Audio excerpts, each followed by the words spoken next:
and I would really appreciate it if you would stop Rob Taylor from blathering on and on.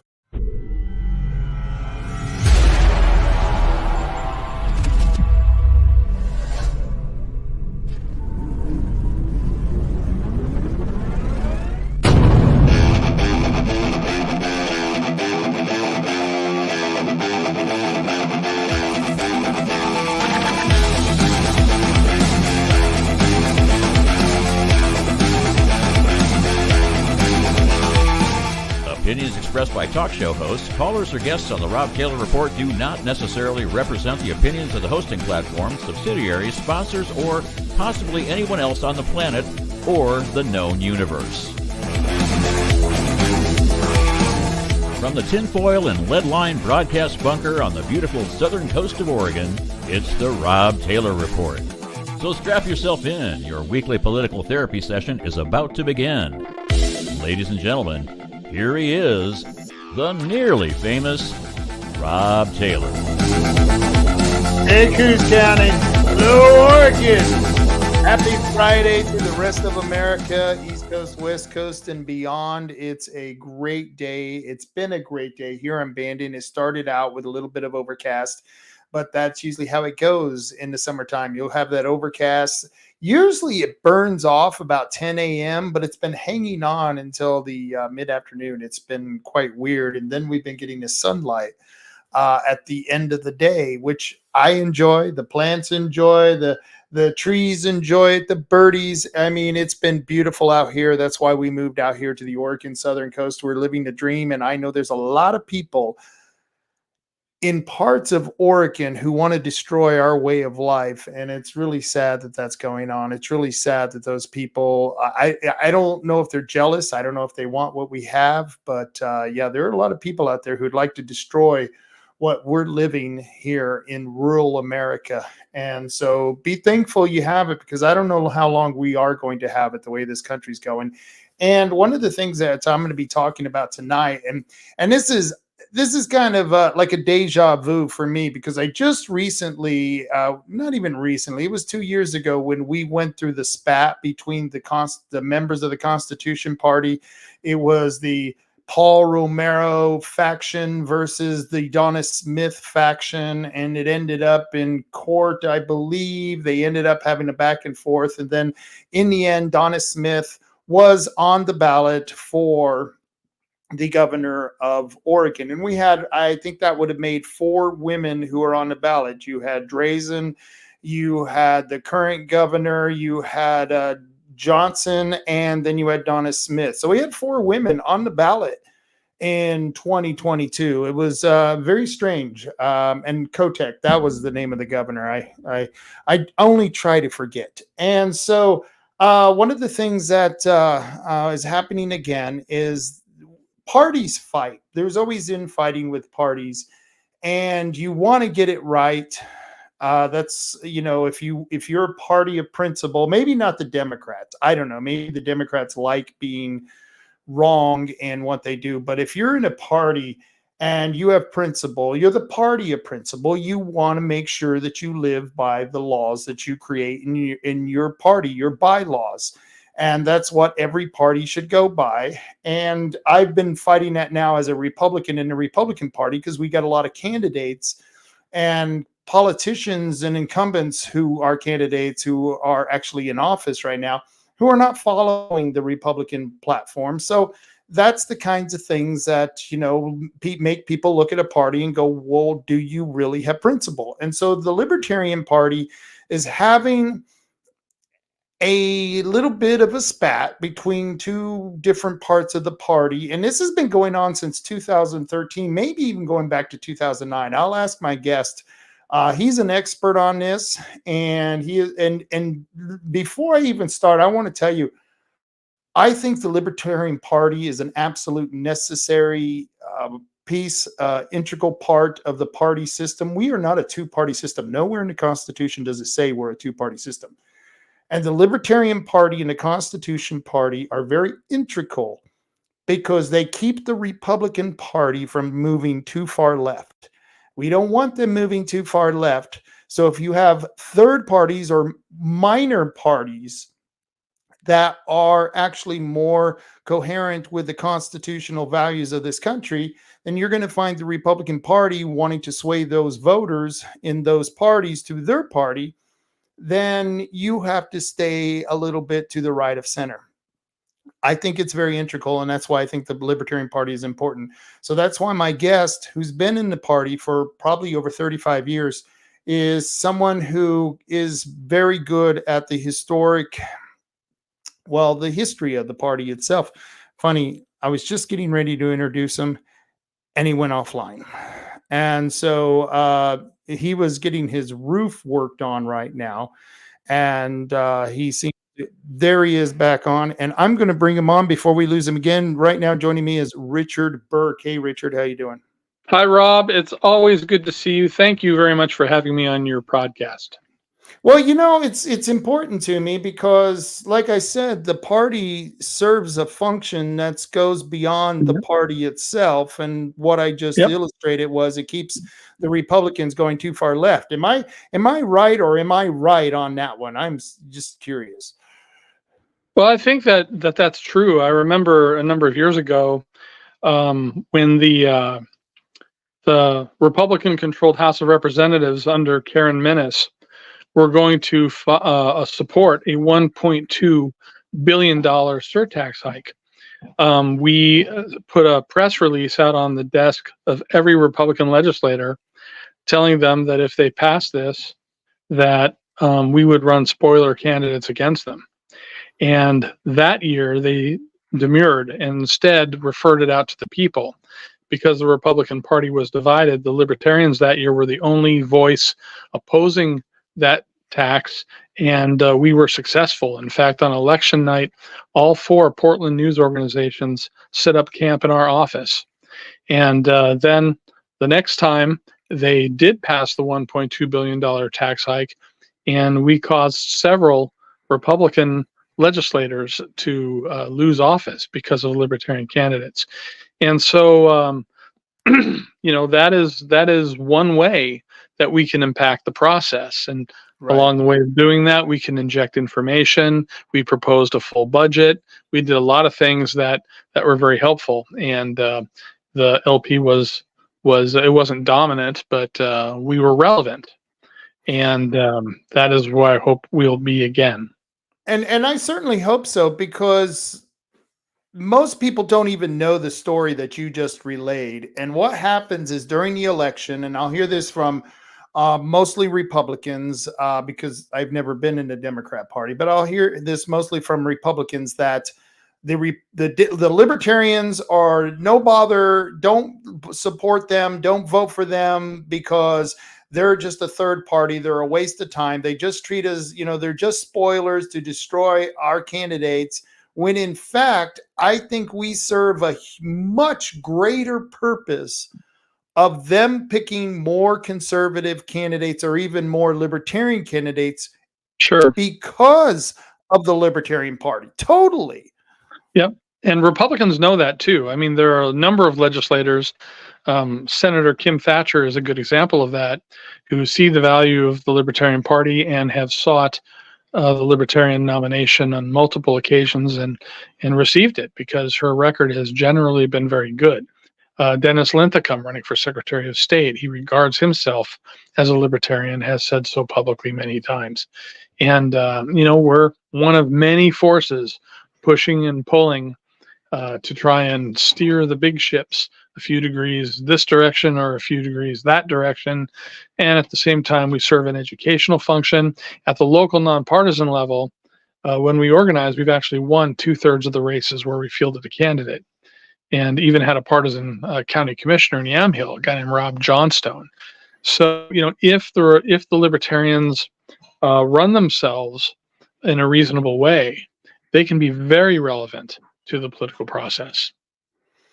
And that is exactly what happened when I did. It was basically a symbolic race because I knew as a Libertarian I'd never win down here in Coos County. But I don't know if you remember me running against Wayne Krieger, and I got 27% of the vote. You called me and you said, wow, the National is wondering how you got such a high percentage, because it was one of the Mhm. highest percentages in someone in a House state race. And Mhm. I was blown away by that.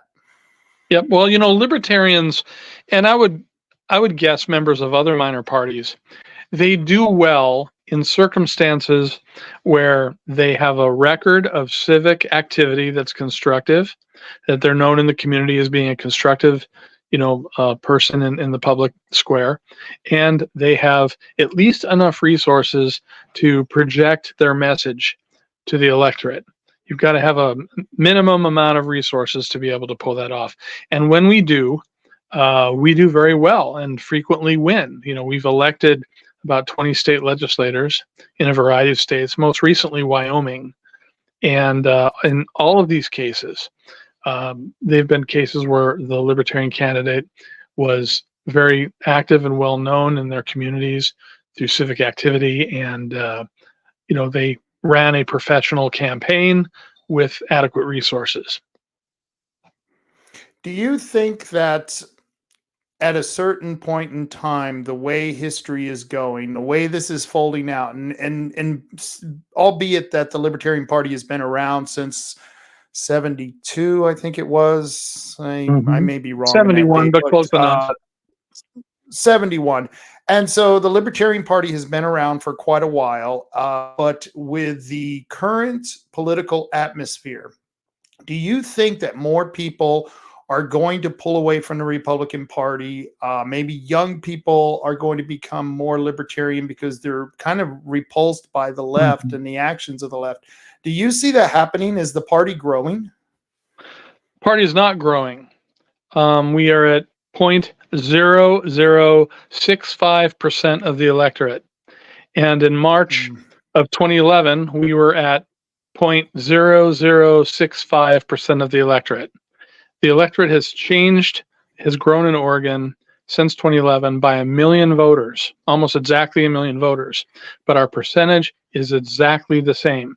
And I contend it has been because the Libertarian Party has become a chess club with ballot access rather than a political party that does the political work in the libertarian movement.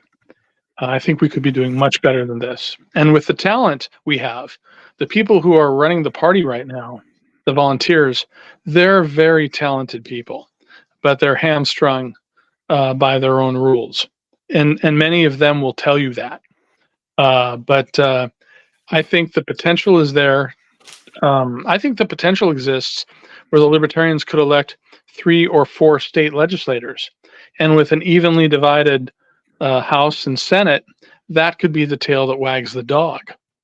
And I think Certainly could. It certainly could. Right. that is what we should be aiming for, in my humble opinion. The party, in your humble opinion, you've been doing this since this divide that happened, going back to, I think it was 2011, and maybe even back to 2009. Right. The divide has happened. You've been to court several times. I was reading some of your Court of Appeal decisions that were put down. I was going through some of that, and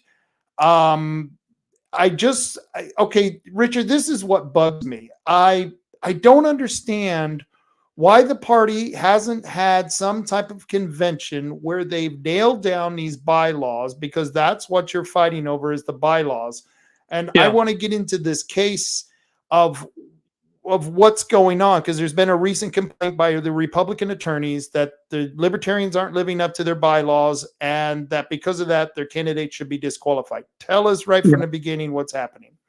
Okay, right from the beginning. First of all, I'll tell you that for most of our party's history, actually all of our party's history, from 71 to 93, we had to petition to get candidates on the ballot as Libertarians. There was no checkbox where you could check Libertarian Party when you registered to vote. You had to click other and write in the name. There were a lot of benefits to being a party that we didn't have. Now, in 1993, under LPO chair, Libertarian Party of Oregon chair, Dr. Paul Smith, we successfully sought, received, and accepted minor party status with the state of Oregon. That gave us the ability to use the Oregon political tax credit, to get the checkbox on our voter registration lists, and all of those other things. We didn't have to do that, but we did.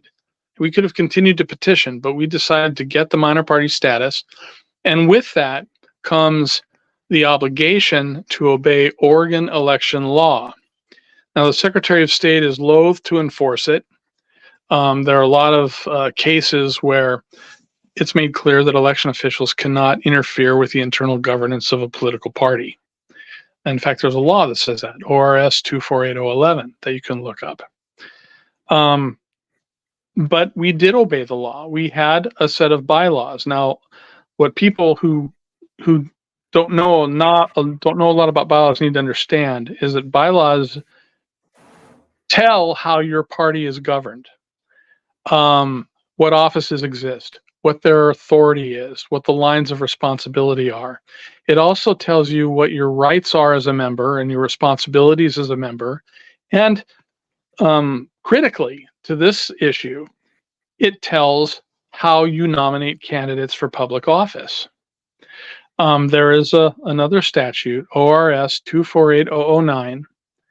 It says that all minor parties must file their organizational documents, we'll call them bylaws, with the Secretary of State, that those bylaws must contain procedures by which they nominate candidates. But critically, those minor parties may only nominate candidates in accordance with those procedures. So effectively, those procedures become an extension of Oregon election law, and we have to abide by them.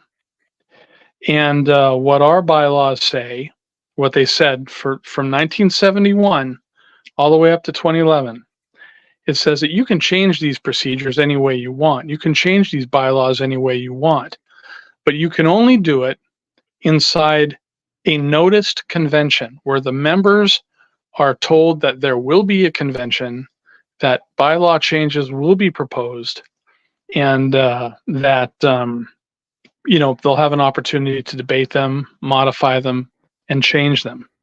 So this was very important. Critically, there were memberships that were sold. We used to have what were called lifetime memberships.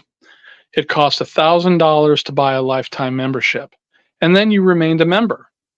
Now, there were lifetime members who were allowed to participate in internal business, but not nominate candidates. There were annual dues-paying members who were also eligible to participate in internal party business. And then there were registered members, which are registered Libertarian voters, and they were always had the privilege of exclusively nominating candidates. And so this is how the party was, and every so often they would change those bylaws, but always in a properly noticed convention. I think most people are with me so far. Is that clear so far, Robert or Rob? Totally crystal clear. Crystal clear. Okay, very good. Now there is a group of parties that are or a group of members who are sort of an anarchist streak. They are of the belief that a political party that can raise money and take positions on policy without a vote of all the libertarians will inevitably become corrupt. So they had a belief that that we needed bylaws that would limit the LPO to only being something that conveys names to the general election ballot, and really couldn't do much else. Couldn't set policy. Couldn't do a lot with money.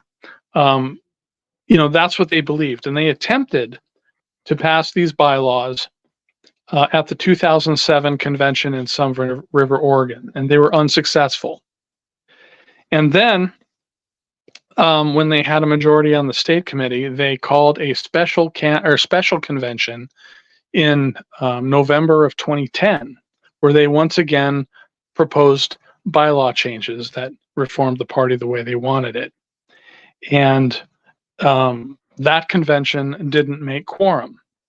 And but doing a head count, it wouldn't have passed anyway. It requires 2/3 of those attending to be there, and I and others organized 53 people who were there, so it wouldn't have passed even if the convention had quorum. So what ended up happening is a convention, our normal annual convention, was held in March of 2011. There was no quorum. So one of the few things you can do without a quorum is adjourn to a meeting, basically call a recess.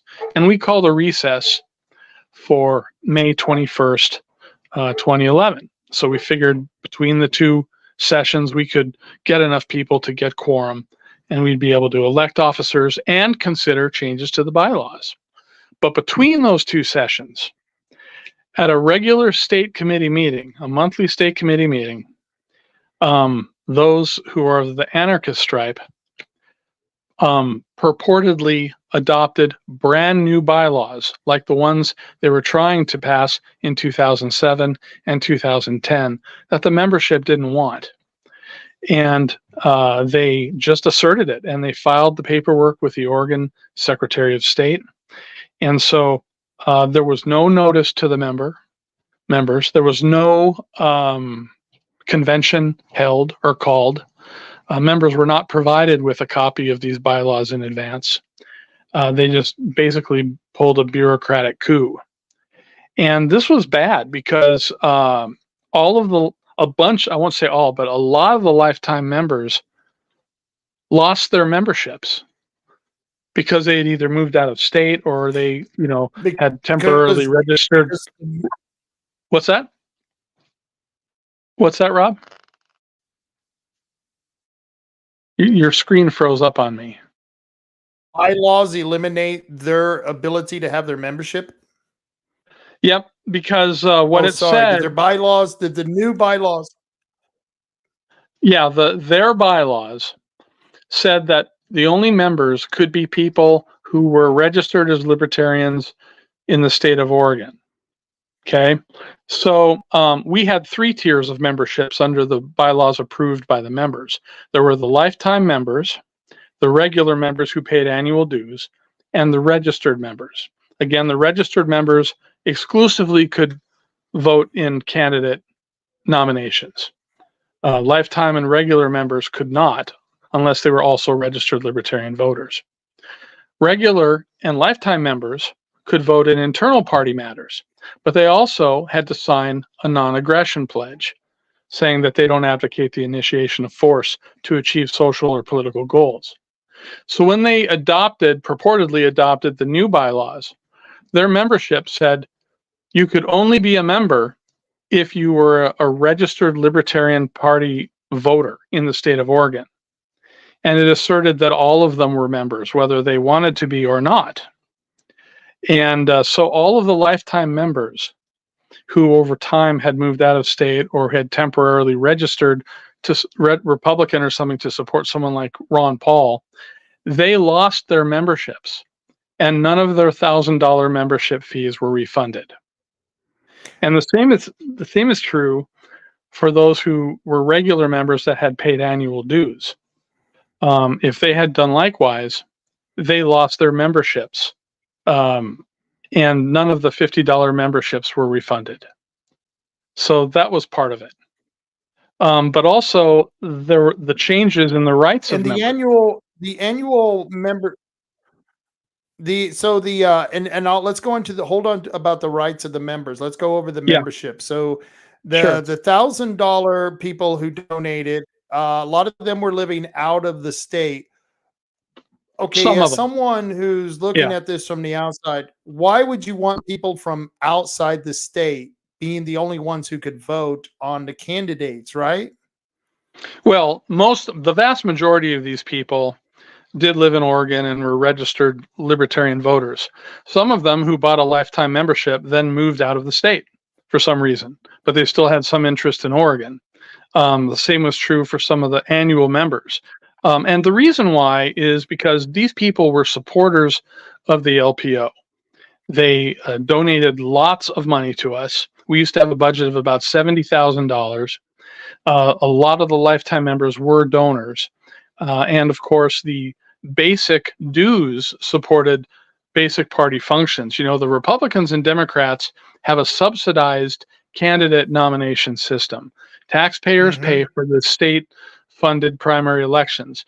Parties like the Libertarian Party don't have that, and that's what the dues are for, to cover those expenses. And across the nation, state libertarian parties who have dues are the ones that are consistently financially stable, and the ones that don't are consistently financially unstable.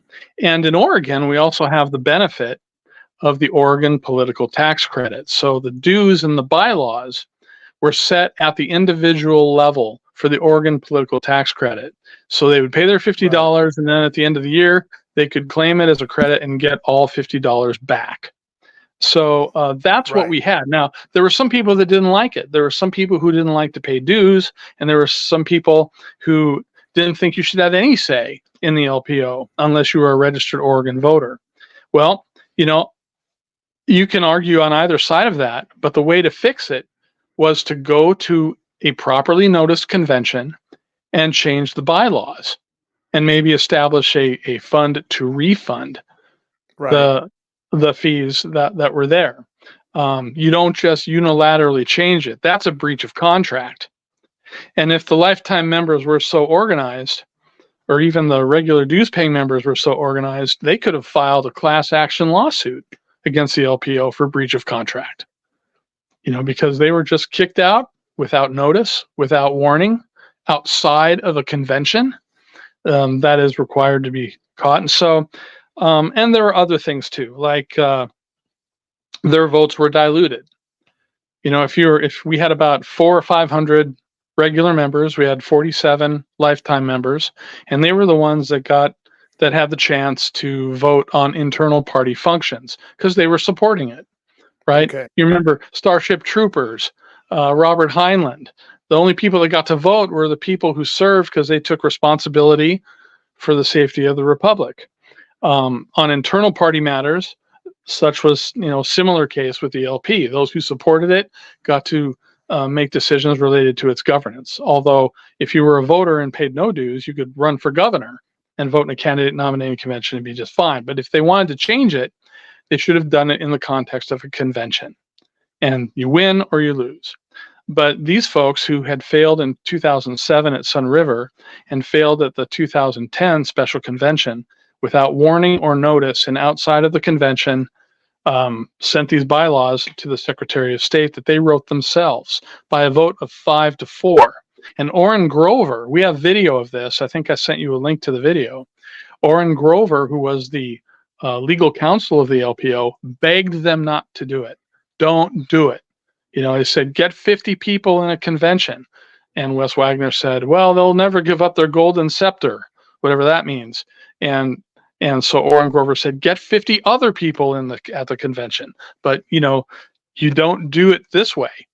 And so the Secretary of State got the documents. They accepted them despite our protests because they have a policy of not adjudicating bylaws and believed that Oregon statute prevented them from taking a position. So they didn't say the bylaws were okay. They didn't say the bylaws were wrong. What they said is, we will accept whatever the current chair of record gives us because we cannot be involved in the internal governance of political parties, and repeatedly said they would not adjudicate bylaw disputes. So Wes Wagner was the chair of record at the time. So he said, nope, these are the bylaws, right? So this was a problem. And our state judicial committee had suffered some resignations, so they didn't have a quorum. So there was no way to appeal to the judicial committee. So we went to the national party, and they passed 4 resolutions stating that what happened on that day was wrong and that it wasn't legitimate. The National Judicial Committee in 2011 said that we should do whatever the Secretary of State did, which took some wind out of our sails. But the same Judicial Committee rescinded that decision and decided that the legitimate bylaws weren't legitimate. What's that? Right. Yes. And, in the 2012 convention, the national convention, they seated our delegation. Oh, and so you were saying since the state accepted it. Right. The state accepted it, not saying that they were correct or legitimate. They just accepted anything. Right.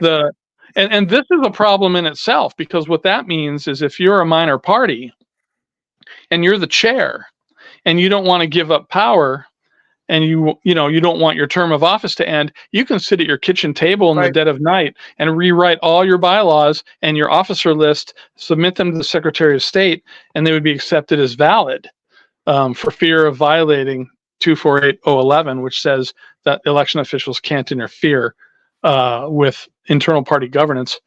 Although there's a clause there is critical, except as required by state law. And that would come back to be an important factor later. Okay, so that would lead me to this question. If the state, you all agree that the state is the authority on this because you became a minor party, and the state law is screwed up so much that the state will come back to a minor party and say, whoever is chair can pretty much make up any damn rules he wants, and that's what we're going to accept, then isn't this really a problem stemming from the state's lack of authority that they take over this issue? No, they have the authority. They just didn't use it.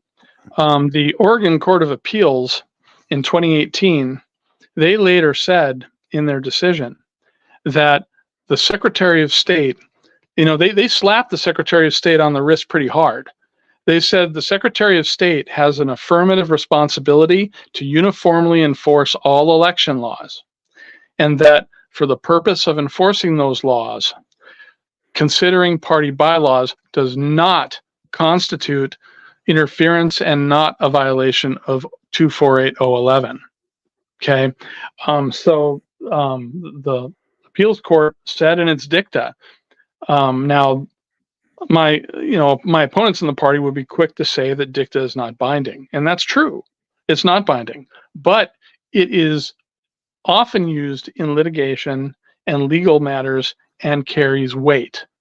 So if the Secretary of State decides not to enforce the election law and they go against court dicta, they'll have to explain why if it becomes a matter of litigation. And secretaries of state, they don't like to be exposed like that. So what they should have done is said, you wanted minor party status, you got it, so you're subject to election law, which it's our job to enforce. Your bylaws were not adopted, in accordance with the rules that you had before. Nobody disputes that, Rob.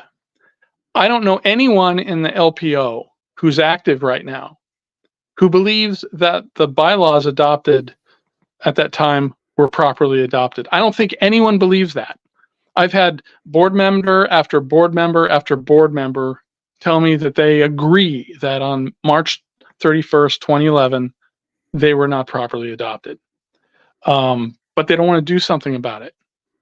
And I've got an email from 2 state chairs saying, we decided not to fix this because we're afraid of getting sued, or we're afraid of being socially ostracized within our organization for doing this. Welcome to the club, buddy. Welcome to politics. So, and there are current board members and former board members. Marion Skinner is one of them. Peter Vandenberg is another one who agree. Okay.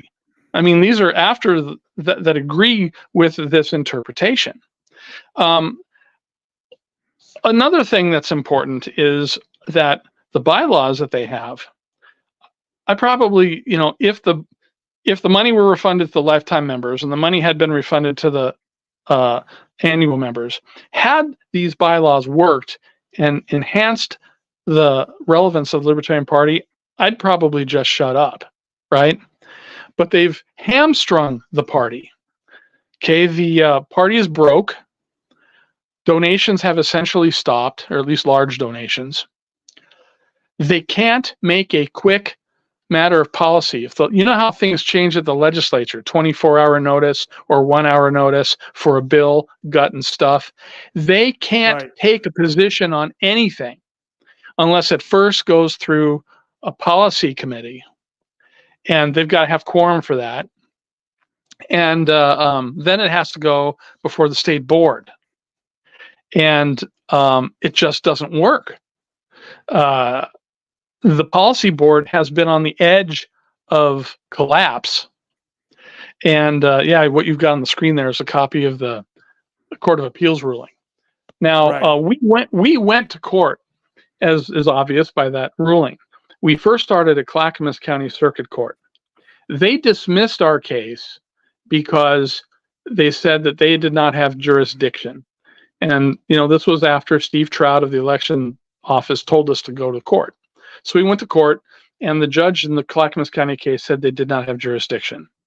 So we took it to the appeals court, and they weren't clear on whether the courts had jurisdiction or not, but what they did say is that we should have first gone to the APA process, which means go to the Secretary of State. If we don't get what we want from the Secretary of State, we could then ask for an APA hearing. And then if we lost that, then we would go to then we could go to court if we wanted to.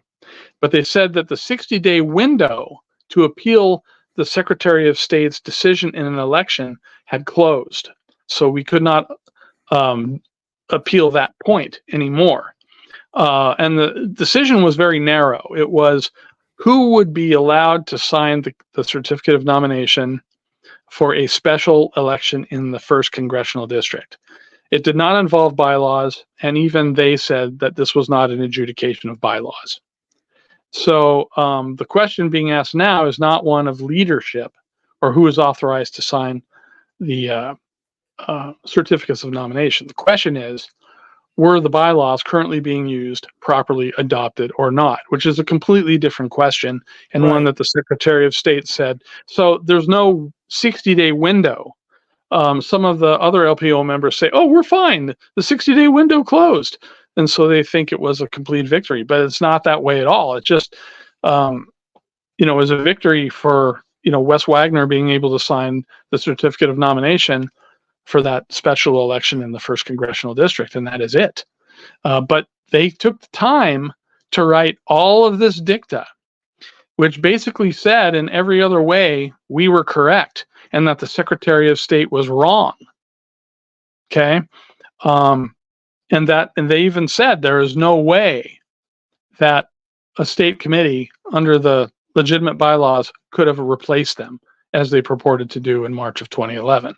So the dicta was an absolute victory for us in terms of restoring our bylaws. So I worked with our party and tried to get them to say, okay, look at this. You're vulnerable. If you guys nominate candidates according to these invalid bylaws, you're vulnerable. If you're charged, you need to write a letter to the Secretary of State and say, oops, we just realized that these bylaws were not properly adopted, were errantly filed with your office. Here are the correct ones. Let us know if there are any issues. Thank you. Hugs and kisses. Sincerely, State Chair. I don't want to draw out names, but 2 state chairs had told me, one at a meeting at the Holiday Inn in Wilsonville, one in a meeting on the coast, said that they acknowledged that these things were not properly fixed, that they would deal with it as soon as they could. But in the following days and weeks, in each case, they were afraid of getting sued and they were afraid of being socially ostracized, so they demurred. So here we are. Not just me, but others whose names I've already mentioned have been jumping up and down well in advance of this, saying, we've got to fix this. We've got to fix this. If you want these goofy bylaws, fine, but you have to for them to be legally valid under Oregon election law, you've got to nominate them or you've got to amend them in a convention, right? So we're not going after leaders. The current leaders are fine. So this, and I've got a lot of contacts in the Republican Party, and I've got a lot of contacts in other parties, in the Democratic Party. Right. I've been doing this for like 30 years, so you run across people. I'm currently a commissioner on a state board. I've been a water commissioner. I've worked in the Senate. You meet people and you know them. You build relationships. And I got phone calls from Republicans who have been watching this.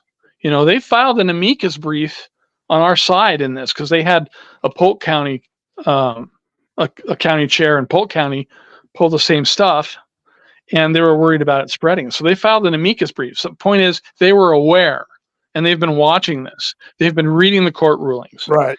And, so I was made aware that this was something they were looking into doing. And so I contacted LPO members, and right away I told them, I said, I'm hearing these rumbles. This is what's going on. And I would talk to some of the Republicans and try and figure out what they're thinking. I conveyed everything to Matt Rowe and others every time I had one of these conversations. And I said to Matt, you've got to make this change. You've got to fix this. If you write this one letter, then it renders any Republican charge moot. And, we can nominate 1,000 people. One other thing that says how dysfunctional the bylaws are is the fact that they attempted to hold a candidate. They don't have enough money to hold a primary election, which is what they like to do. And because they're broke and they can't raise enough money, right? So their bylaws say that if they don't have enough money to hold a primary by a 2/3 vote of their board, they can hold a candidate nominating convention. So they voted, and they held a candidate nominating convention on July 20th in Morrow, Oregon, which I attended. And again, at that convention, I tried to express to Matt Rowe what we needed to do. But the convention failed because their bylaws have quorum requirements that they could not meet. The legitimate bylaws for candidate nominating conventions simply said that quorum was 50% of whoever showed up.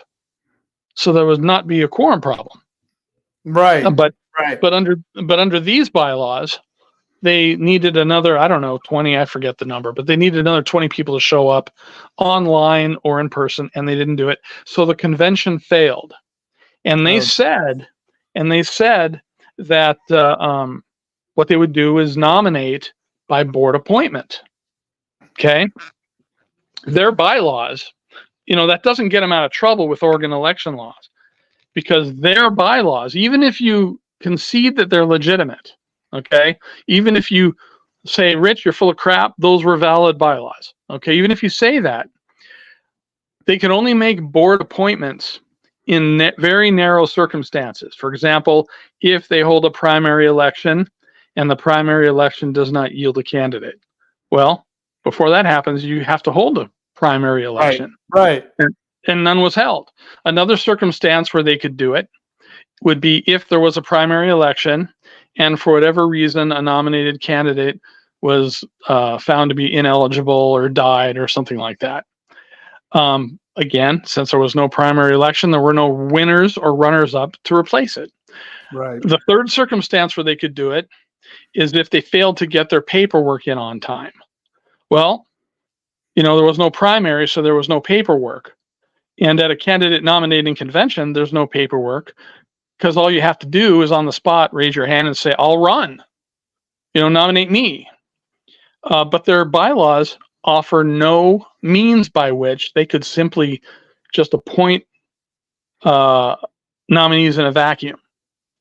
And so what I was hoping to do was, on a couple of occasions, was to have an informal meeting with the elections director and the Secretary of State before the Republican Party filed any charges, and involve Matt and the leaders and try to get this resolved so we could hold a snap convention under the proper bylaws and have a slate of candidates that was involved. Hold it right there. Yeah. So hold it right there. I want to let everyone know, to be fair, that Matt Rowe was invited to be on here to give his side of the argument. and he chose not to be on here because he didn't like the order that I had put you in, or it was the time limit. He really didn't specify. He said he didn't like Yeah. the format that I had offered you guys. Sure. And so and I'll tell you what, because on Friday night I do a Monday show, and on Friday night, if there's some drinking going on, hey, it happens. It's Friday night, and so we get a little loose on on the air here. And I was really hoping Matt Rao was going to be on here so we could have maybe a come to God moment, kumbaya moment where we could get together and solve this issue, because it really needs to be solved, because we need the Libertarian Party. And well, so let me tell you, Rob. Let me tell you, Rob, I love Matt. He is a great guy. Okay. We disagree on this point. And I'm not even sure we disagree. I think he is in the other camp because he's under a lot of pressure. I'm sure there are people threatening to sue him. He's got a new baby, and Amanda, his wonderful wife, who I worked with on a previous campaign.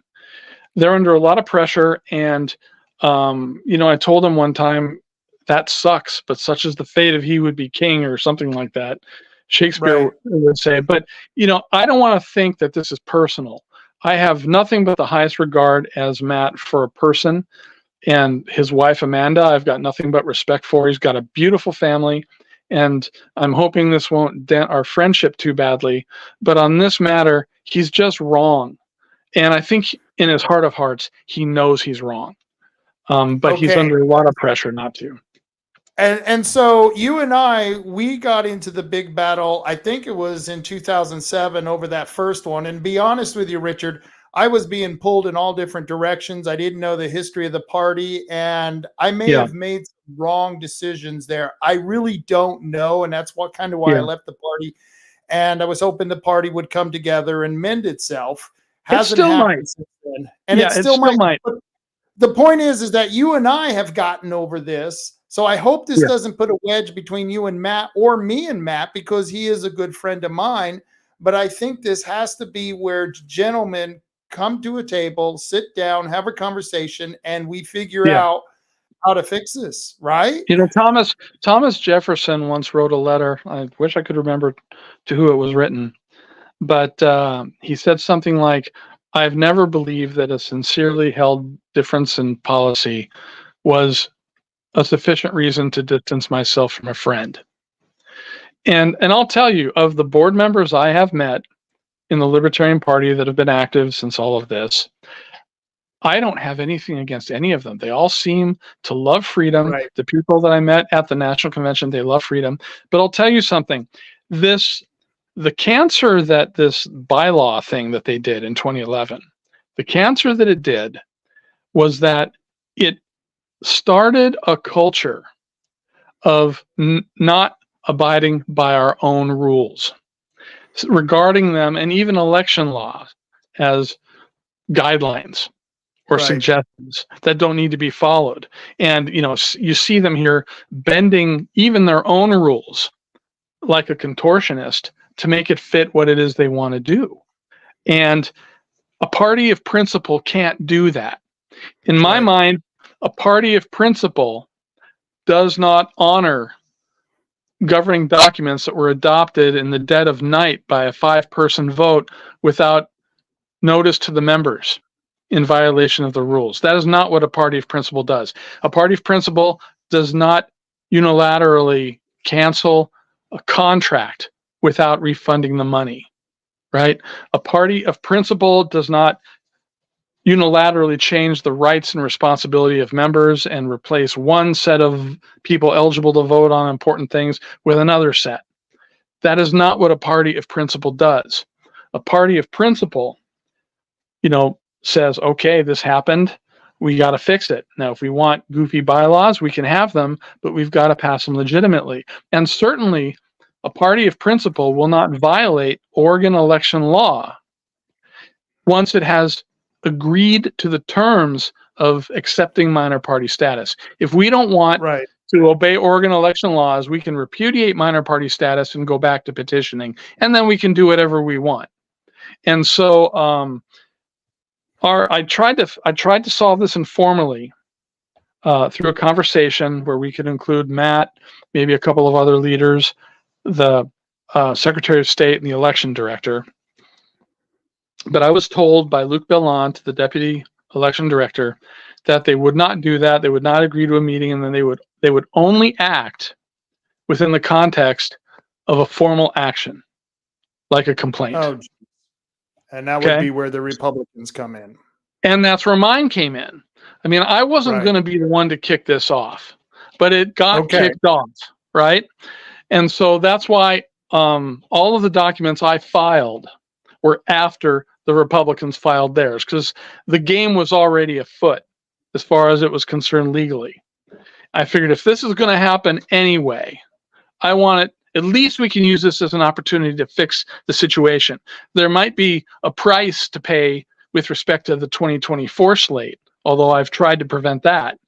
But even if there is a price exacted, we will be better equipped to be more powerful, more relevant in the future, because we'll have a functional set of bylaws, a functional judicial committee capable of resolving internal disputes.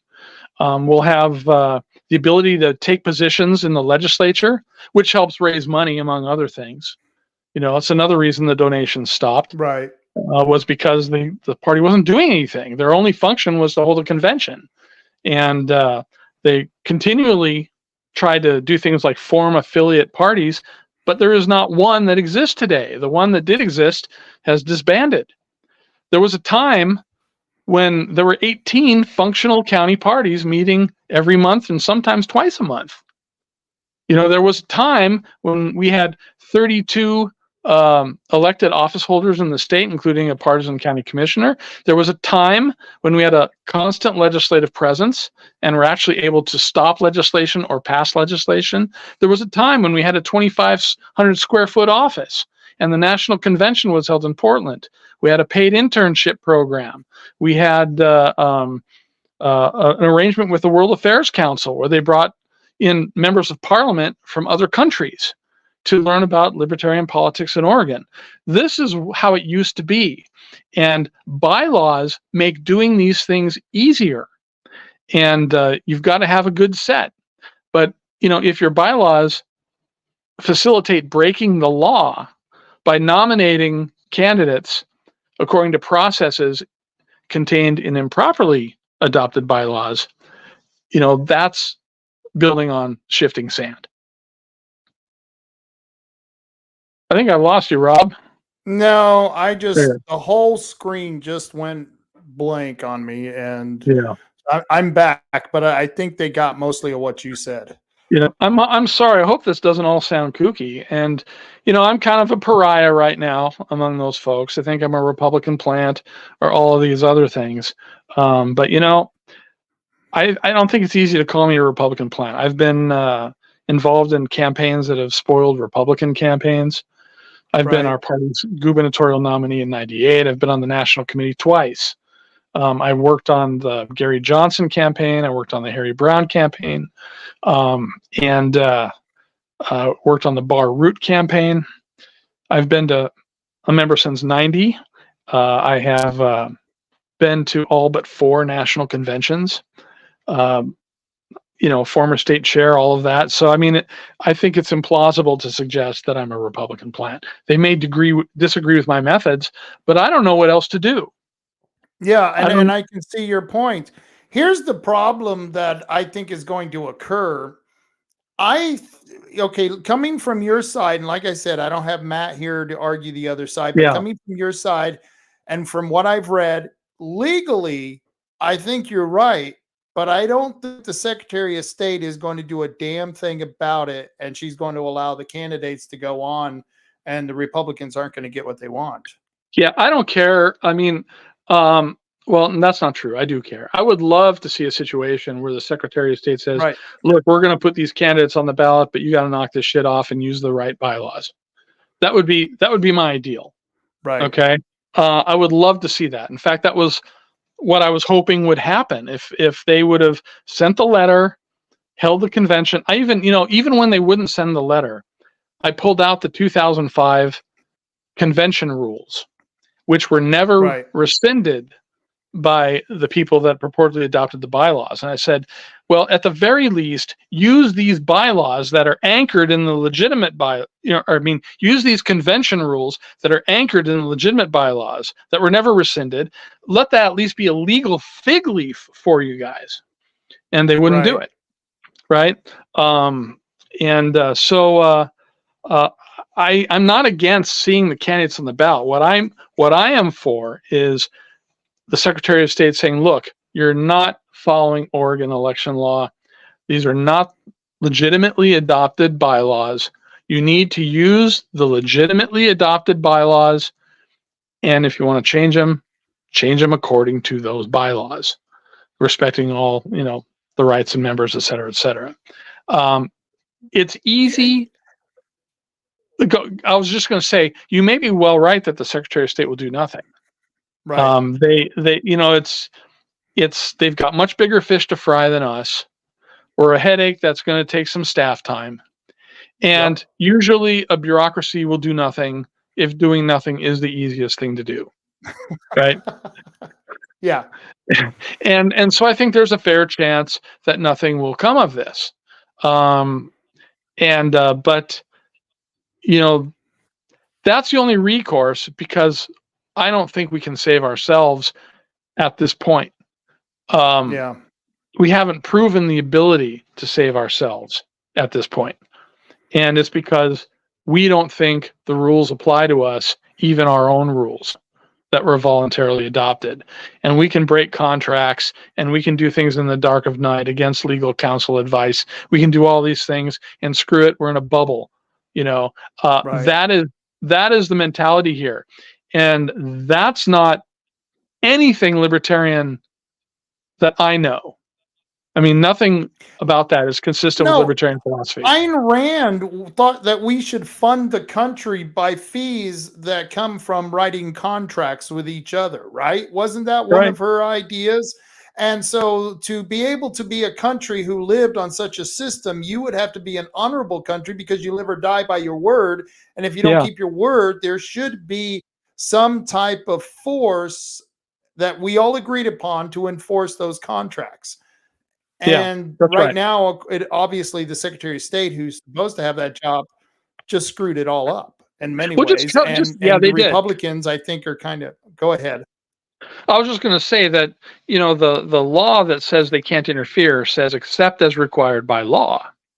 And the appeals court in its dicta said, well, you need to enforce laws. You need to know that the people signing certificates of nomination are authorized to do so. You need to know that the procedures used to nominate candidates are the correct procedures that were used. And you can't do that. And, it's necessary to examine party bylaws to enforce those laws. And that's where the secretary was wrong. They told us, it's in writing, to go to court, when the right thing to do would be to request an APA hearing, right? And then the court said you're in the wrong venue, but they never said we were wrong. And the courts actually said we were right. Now, one other Republican tried to use this a few years ago. You may recall that Joe Ray Perkins attempted to remove Libertarian Gary Dye off the ballot in a lawsuit. Right. And I knew this was coming, so I contacted, then it was Chair Timothy Perkins, and it might not have been him, it might have been Kyle Markley, but anyhow, our group was still operating under the legitimate bylaws, and we held a candidate nominating convention, and we said, look, tell your candidates to come to our convention and get our nominations as well as yours, so that they'll be covered no matter how the court decides, right? They wouldn't do it. And so when this happened, the judge eventually dismissed Joe Ray Perkins' suit without comment. There was no dicta. And but the reasons stated in the audio were, one, they didn't go through the APA process. So they made the same mistake we did. They needed to go through the APA process first, right? And the other thing was that they waited too long. 22 counties had already printed ballots, and the judge wasn't going to make the Secretary of State reprint all those ballots. And right? I think that's what's going to happen here. Yeah, I seriously. And that could happen here. Now, this isn't going to go to court. We're in the first of 2 APA processes, right? If the Secretary of State doesn't do anything, then the Republicans could request an APA hearing. And it's not court, right? But that is what they could do. Now, if they lose at the APA level, I don't imagine that they're going to go to court because it's too expensive and it won't be resolved before the election anyway. But if the Secretary of State says they'll do nothing, their hand might be forced by the request of an APA hearing, which is very inexpensive to do and can be done very quickly. So I'm not sure that this is over, right? Well, I don't think it's over. I just don't think it's going to do anything with the candidates. I think this is going to go on further because like you said, it's going to work its way through the process, and the Republicans opened the door on this for themselves, which, by the way, they did this to Mary Starrett when she was running for the Constitution Party back in, it was in the early 2000s. I don't know if you remember that. And so I forgot about it. The problem is that the Republicans doing this. Yeah. And so, but what the Republicans do this, and what I've been seeing with the infighting with the Republicans, it doesn't help the party strategically. I think they're going to face more of a backlash than they would as far as gaining on this issue. I don't think it's going to affect them at all. I don't think anybody pays attention other than folks like us who do the inside baseball, right? Most people, they're just going to vote their interests or their perceived interests. They don't care about this. But this, and I think it's reasonable for the Republicans or the Democrats or anyone else to expect that their competitors would follow Oregon election law. We certainly would expect that of the Republicans and Democrats, and I expect we would call them out if they broke them. Right. So I don't see what the moral problem is here, other than they're being tough competitors, using every advantage that they can, like we know they will, and and we have done the same thing. Well, that's kind of why you have to go. Yeah, and that's why it has to go back on the Libertarian Party, because if they put themselves in a vulnerable position, it was their fault, and the Republicans are doing what all politicians doing, taking advantage of that weakness.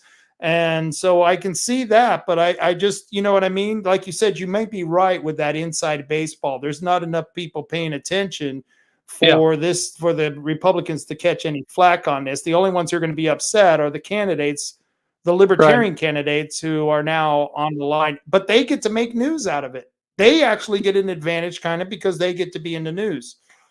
Yeah, that's right. Because they haven't done anything to put themselves in the news. That's something that used to be different as well.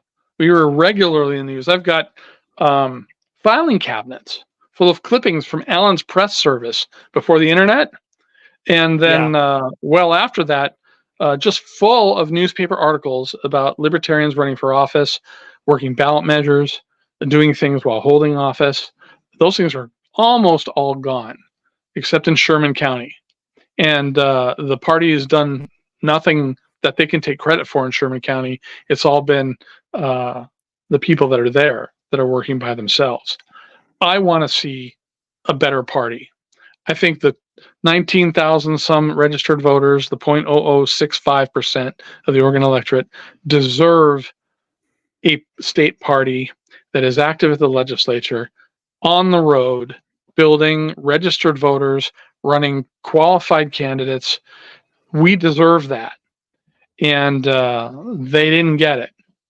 And so that is why I'm doing this, Rob. And if it doesn't result in success and the party continues to flounder under these bylaws, we haven't lost anything, really. Right. And there is one question that I want you to respond to that I got from an activist, and let's see if I can find this.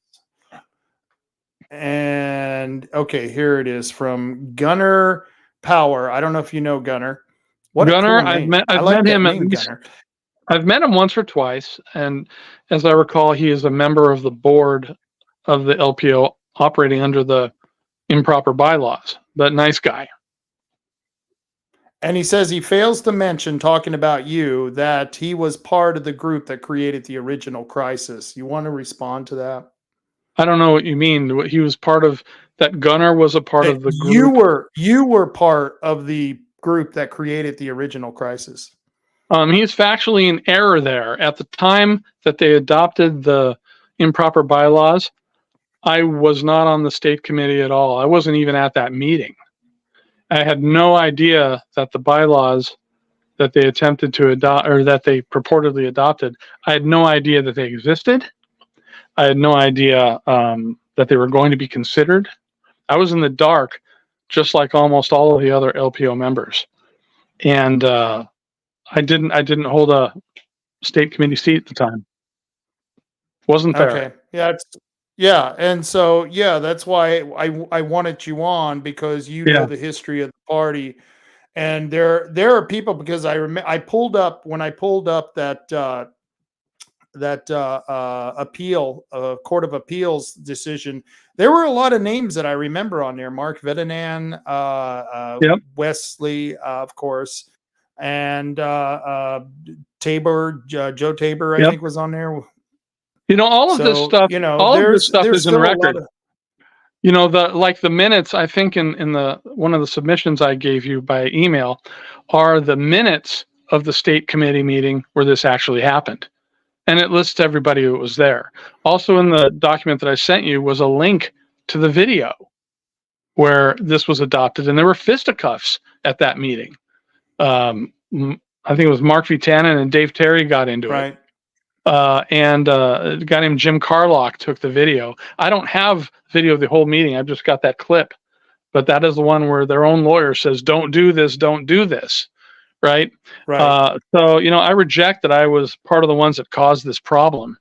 In political parties, there are people who disagree about how to do things. Right. Like if you've got a bylaw proposal, some people like it, some people don't, and you have an argument about it. But no one I've ever been associated with has ever attempted to change our governing documents outside of a properly noticed convention. Never happened. And that's what started this. Okay. And so, I feel bad that this is making other people feel bad, but this isn't a club, or at least it's not supposed to be. I mean, if this were a chess club or an astronomy club or a knitting club and people started squabbling, it would be very easy to say, it's their little club. Let them do what they want. It doesn't really matter. But this is a political party, which is a quasi-public entity that's got 20,000 members across the party, that's subject to Oregon election law. It doesn't belong to any clique. It doesn't belong to any faction. It doesn't belong to any person. And that, we function according to commonly adopted rules. And if you don't have the ability to do that, you're screwed. I can't think of until 2011, from the day I joined in 1990 to 2011, there were people that hated certain rules and loved other ones and changed them, sometimes successfully, sometimes not successfully. But I don't know of a single time when the rules were not, in the end, adhered to, because everyone regarded them as commonly adopted rules.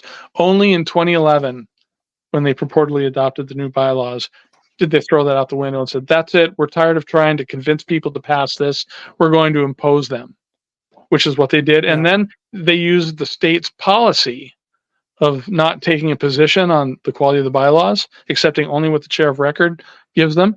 They co-opted state power.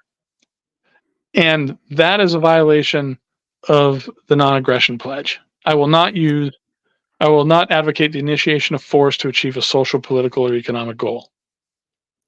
Will Hobbs asked, that's what I don't understand. Why doesn't he, meaning you, Rich, don't you run for leadership? Why don't you run for leadership? Why don't you try to take it back to the point where you can do that? Under what bylaws would I take it back? If let's say I ran for the board of directors let's say I ran for the board of directors and got elected. Okay. Okay. And then the board of directors elected me chair. What would be my authority? My authority as chair would be defined by improperly adopted bylaws, which means I have none. Right? Well, as chair, according to the Secretary of State, can't you just go back to the original bylaws as soon as you're elected? Well, if what I could have done is, if I were elected chair, I could have gone to the Secretary of State and written the letter that I tried to get Matt Rauter right. Okay. And I could have done that. But the system is such that the Secretary of State, that's not a solution, because I could sit at a kitchen table and write my own bylaws and perpetuate myself, call myself king forever, whatever it is. I could do that. But see, I'm not interested in doing that. I'm interested in solving the problem. And the problem, part of the problem is that the Secretary of State had this policy instead of enforcing the election laws. I'm not just trying to get the LPO to be under the proper bylaws. I'm trying to get the Secretary of State to do its job as outlined in the Court of Appeals decision. And simply running for chair of the LPO and getting it would not fix that problem. Because eventually I wouldn't be, chair anymore. And the next chair could write their own custom bylaws and submit them. So that's not a solution. That's what it sounds like to me. Yeah, that's what exactly it sounds like to me, that it's carte blanche, whatever you want. That's right. So the thing to do is to cause the Secretary of State to effectively repudiate their policy of accepting whatever the chair of record gives them, and get them to uniformly enforce the law, which chapter, I think it was 248.110 or something like that, requires them to do, as outlined in the Court of Appeals decision. I'm not trying to be chair. There's also the political question. If I tried to get elected to the board of directors and then try to get elected chair, I would face a lot of resistance saying, oh, you just want to take over the party. You're on a power-hungry grab, right? Right. And so, I've volunteered to serve on the board if they wanted me to, but because the Secretary of State does still recognize it. But I don't need that kind of thing. I'm not interested. A chimpanzee can be chair for all I care. Okay? In 5 years, most of the current activists are going to be rotated out in favor of new activists. Right? Most of the activists that were there in 2011 are gone now. Right? I'm one of the few that are left. Although I know some of them who are hanging around on the periphery, but so me simply running for leadership would not do the trick. It would not solve the inherent problem, which is the Secretary of State's policy. Well, if the party doesn't do it, I imagine the Secretary of State somewhere down the road is going to do it. Eventually it's going to happen. Going to land up in court. Yeah. Yeah. I mean, if Dennis Linthicum gets elected, it's done. Okay. If Kim Thatcher had gotten elected, it would have been done, because she knows exactly what's going on. Right. They've been lucky that they've had sympathetic secretaries of state holding office at the same time that they've had chairs who are unwilling, for whatever reason, to fix the problem. So they say, oh, this is so much time's gone by now. It doesn't matter, does it? I mean, isn't there like a statute of limitations or something? And the answer is no. What would end this is if the Secretary of State were to say, yes, the 2011 bylaws were properly amended, which is demonstrably false. It's difficult to say that those bylaws are legitimate when our own National Judicial Committee says they're illegitimate. Our own LPO Judicial Committee, when reconstituted in 2013, said it was illegitimate. When the National Committee said it was illegitimate, and the Court of Appeals said that they were improperly adopted. How do you argue that they were properly adopted? And if you can't argue that, when you get the right Secretary of State in place, it's over. So it's better for us if we fix it ourselves. And it's better sooner than later. I think you disappeared again, Rob.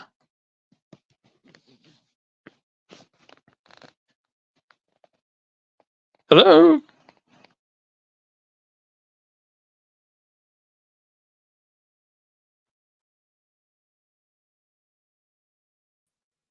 Okay, I'm back. Yep, you're back.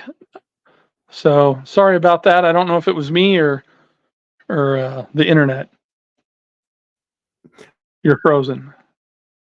It says that it's right now. Well, you got to remember, I live here on the coast, and am I frozen? How about now?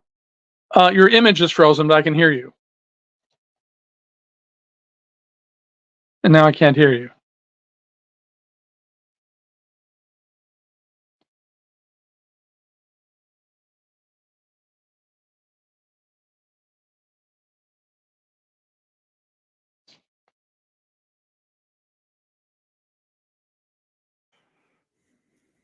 There you are. Did you hear any of that? Nope. Did you? Nope. Okay. So what I was saying is that I appreciate you coming on and explaining all this. Yeah, it's you guys would be, the Libertarian Party would be better off if they solved it themselves. Period. That's right. That would be good if you guys could come to some type of agreement. And the other thing is that you wear a different hat. I want to kind of change subjects. You're not just a libertarian, and you wear a different hat. You're a director for a non-profit, nonpartisan group called Western Liberty Network. Would you tell us what's going on with that group and what are you guys up to? Well, the Western Liberty Network is a 501c3 organization. And what we do is we support limited government principles and concentrate on building farm teams of limited government activists who run for local nonpartisan office, farm teams of citizen lobbyists, and farm teams of campaign volunteers who are skilled in the things you need to know to be effective as a campaign volunteer. And we, and by we, I mean we have a board of directors, we have a board of advisors, we have a stable of volunteer trainers and myself. We've existed since 2011. And since 2013, just under 1,500 people who have taken our training have gotten elected to some office, including some libertarians over the years. I will train anyone who wants me to as a 501c3. I'm legally obligated to do that, but it's always a treat when I have a chance to offer training to registered libertarians. And I did that recently to the Multnomah County Libertarian Group. They're not a formal affiliate, but they're a good group of people. And I've offered that training to libertarians who have attended WLN events. But if you go to westernlibertynetwork.org and go to the training tab, you can literally, through the videos and documents there, you can design your own curriculum on the skills that you want to become proficient at, to be good political activists. And our next annual conference is going to be in Portland on February 1st. Rob, you were at the last one that we held, and you were an award winner, as I recall, and well-deserved. Yeah, well-deserved for your work in Coos County. But this is what I do most of the time. And if the Libertarian Party decides it just wants to be a chess club with ballot access and, not do anything controversial, well, I can just do Western Liberty Network. I sent Matt a quote. He was worried about how everybody would feel if he actually fixed this.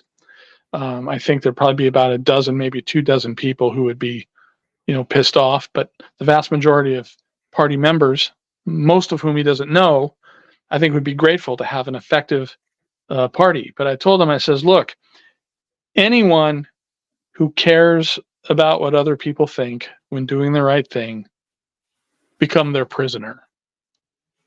And that's why I encourage Matt to do the right thing. There will be people who are unhappy with him. And there will be people who have come into the party and have known nothing but these invalid bylaws that will be very upset about it. But most of the people who have been educated on the history of this and have done the research themselves, looking at the original documents themselves, understand that this is the right thing to do. I just make it very clear that I'm not trying to do this to be in office myself. I don't care to be the LPO chair or any other office. I don't care. I'm willing to volunteer for the purpose of getting things fixed. But none of us are. Every one of us who are supporting this, and there are a lot of people that I've worked with over the years on this issue, including a lot of the lifetime members and regular members that I've told you about. Right. They don't care who the leaders are. No one's trying to displace Matt Rao or Will Hobbs or any of the other, officers that are there.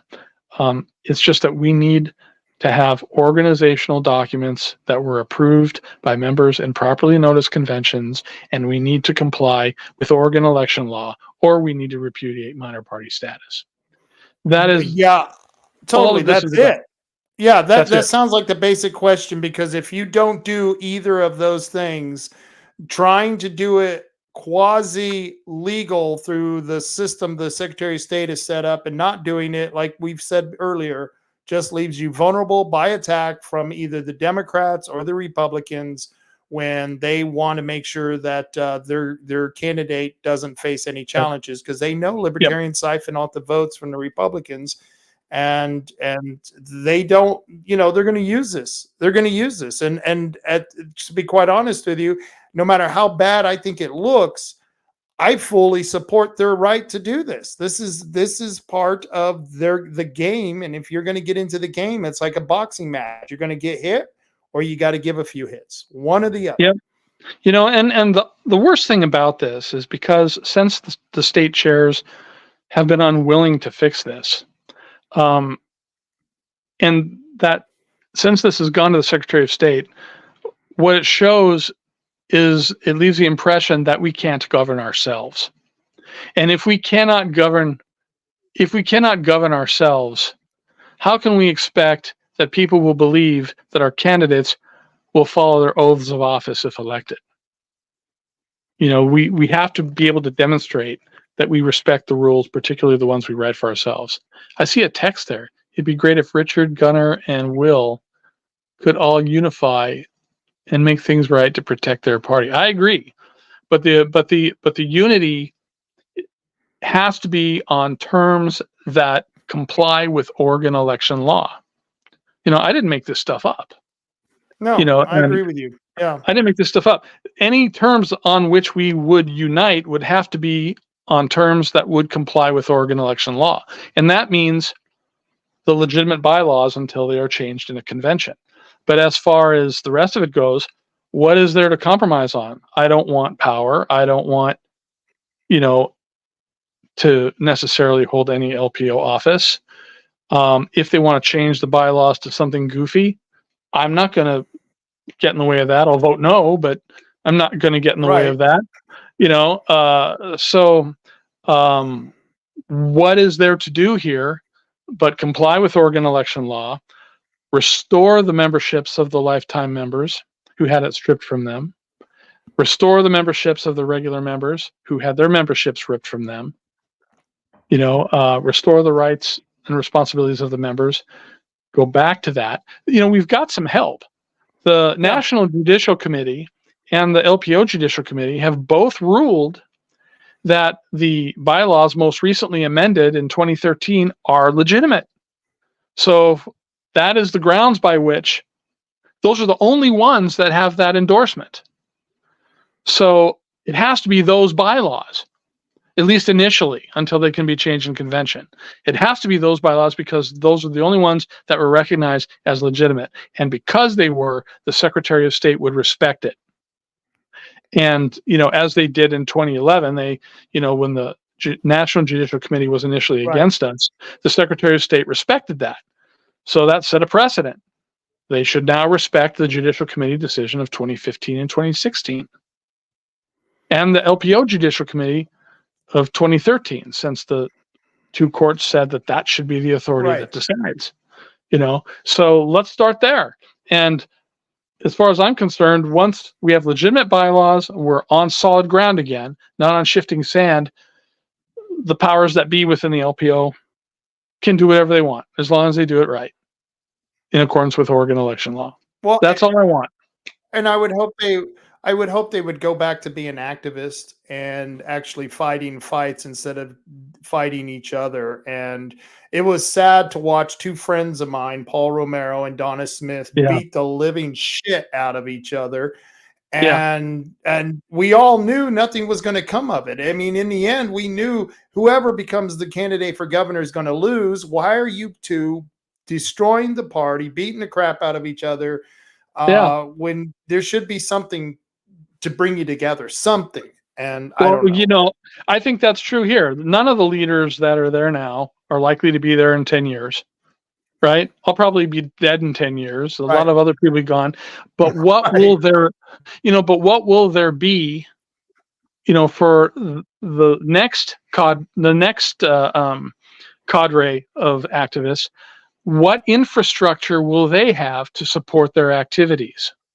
Will it be an infrastructure that ties both hands behind their back, or will it be one that empowers them to do the things that we used to do before this all happened?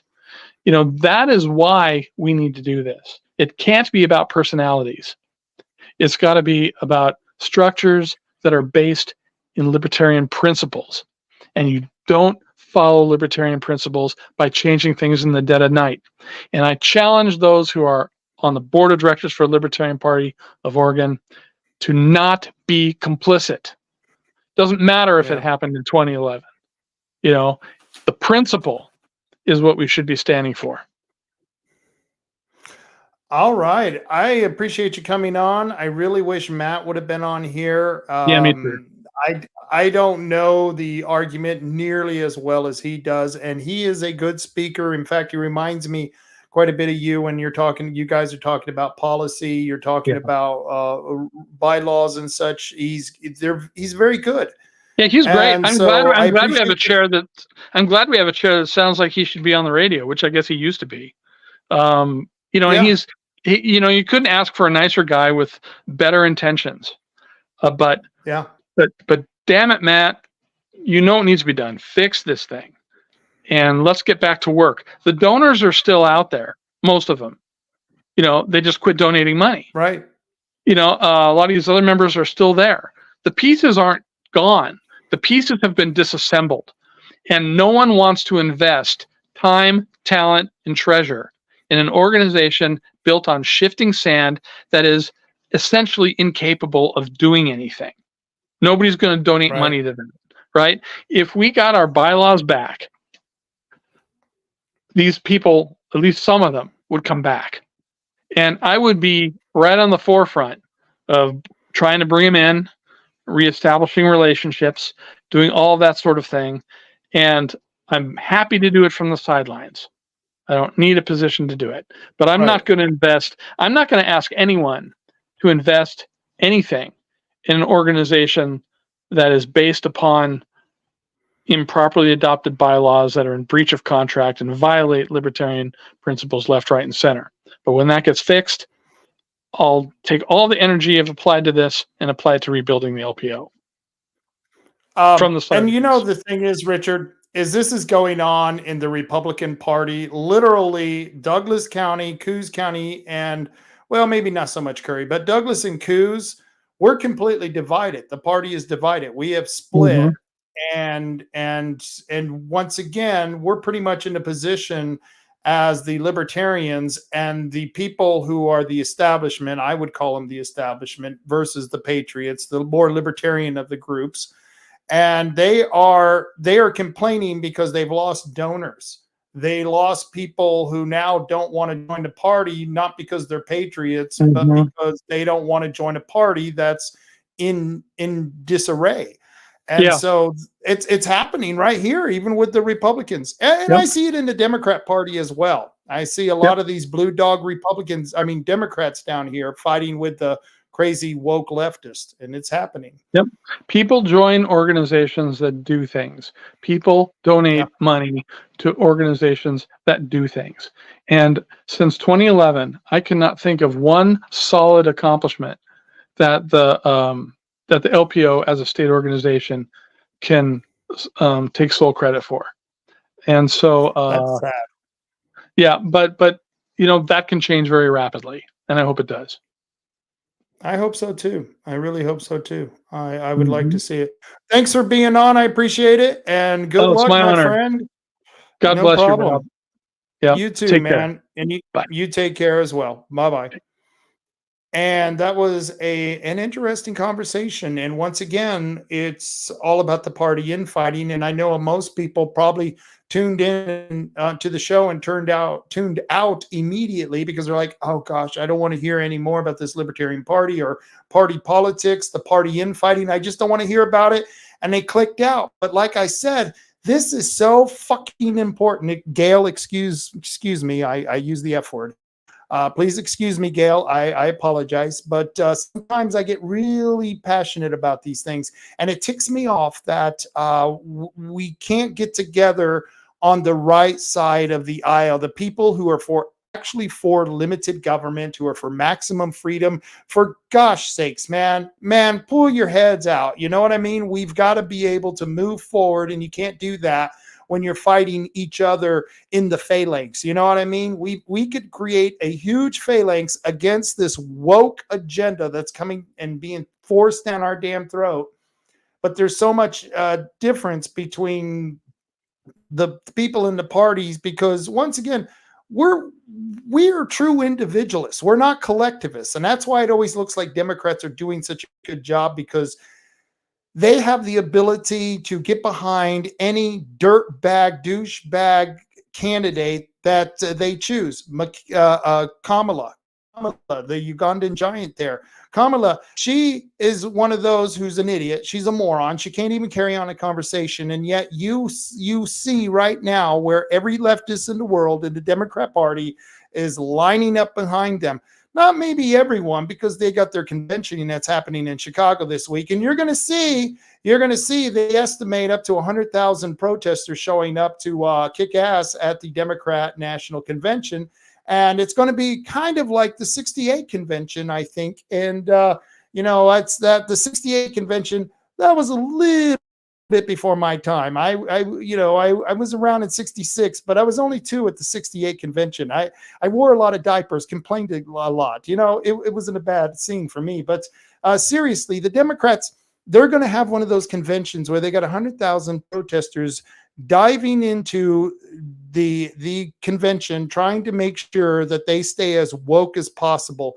And that's the infighting that's going on in the Democrat Party. But for the majority of the Democrats, they know how to line up behind their candidates.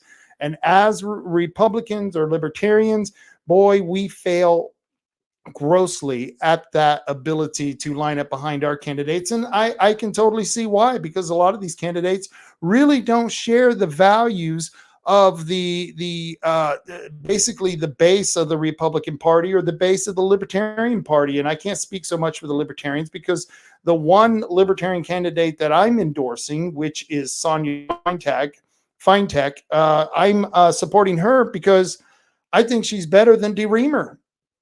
DeReamer is, well, her name alone, I mean, it sounds like she's going to screw you over. I'm DeReamer. I don't have any Vaseline. I'm here to help you. Yeah, okay, DeReamer.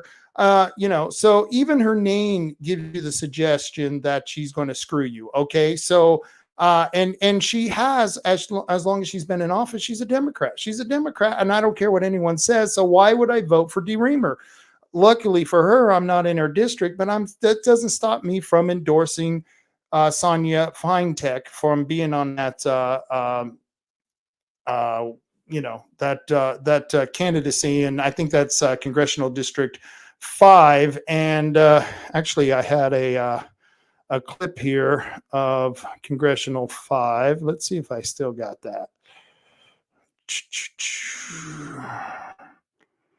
Well, come on. There you go. Okay. So in this district, this is House District 5, the 5th district, you've got Janelle Bynum, who, well, she's a Democrat. She's a wokester. She's someone who I would never support. Then you got Lori Chavez DeReamer. Once again, DeReamer, really? I think not. But she's the Republican running. She's been voting like a Democrat. I personally don't have any need for a Republican who's voting for a Democrat. So then you got the third one on the chart there. It's Sonia Feintek, I've had on this show. She's a good libertarian. She's a libertarian I can get behind. And I hope that she doesn't lose her position because of all the infighting in the Libertarian Party.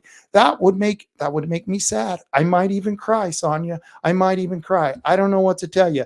It would upset me dearly if I couldn't endorse her, because, there are other candidates in that race. You've got let's see, I can't pronounce that. Kurt Hoff, the Constitution Party, Brett Smith, and Andrea Thorne Townsend, who she's for the Pacific Green, which I'd never support. And the Brent Smith, the one who's running as an independent, I got news for you. The Independent Party is nothing but controlled opposition for the Democrat Party. If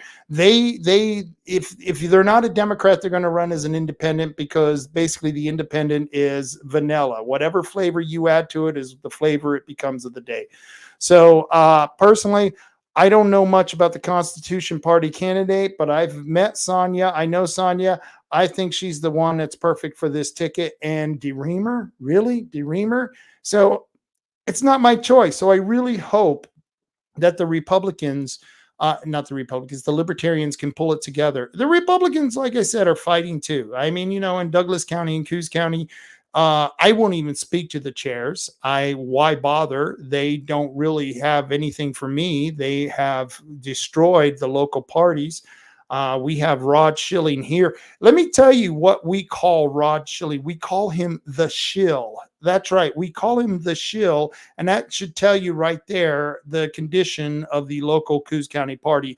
In Douglas party, you got Douglas Republican Party, you've got Larry Reeves. And he's another one who I just heard so many bad things about his past. And I saw the way he conducted himself when he led the recall against the Roseburg Six, the 6 people who got kicked off their executive board. And why did they get kicked off of their executive board? Well, they dared to come talk to me. Actually, I came to them. They invited me to a meeting. And because they invited me to a meeting, allowed me to give this PowerPoint presentation, me and Diane Rich, of course, they had to retaliate against these 6 members who led that meeting. And this is the kind of crap that's going on in our political party. So how can you create the perfect phalanx to go after the wokesters in our country when you've got people inside the phalanx fighting and stabbing at each other? Well, you can't. And so that's where we're at. And as far as I'm concerned, I hope the Libertarian Party gets to keep its candidates. However, I think you need to get something done about your bylaws. I don't know what you're going to do, but I wish you would do it and get it straight. Now, I've got another decision that I'm going to have to make, because I live here in the 4th district. This used to be DeFazio's district. And for, I think it was like 120 years, DeFazio was our representative. And I know DeFazio. I've had a lot of meetings with DeFazio. It was great when he used to come out here to Bandon for his town halls. I knew a little trick. He would show up about 15 minutes early, and because not a lot of people showed up for these town halls for him or any of the politicians. Why? Because they don't think much of politicians out here.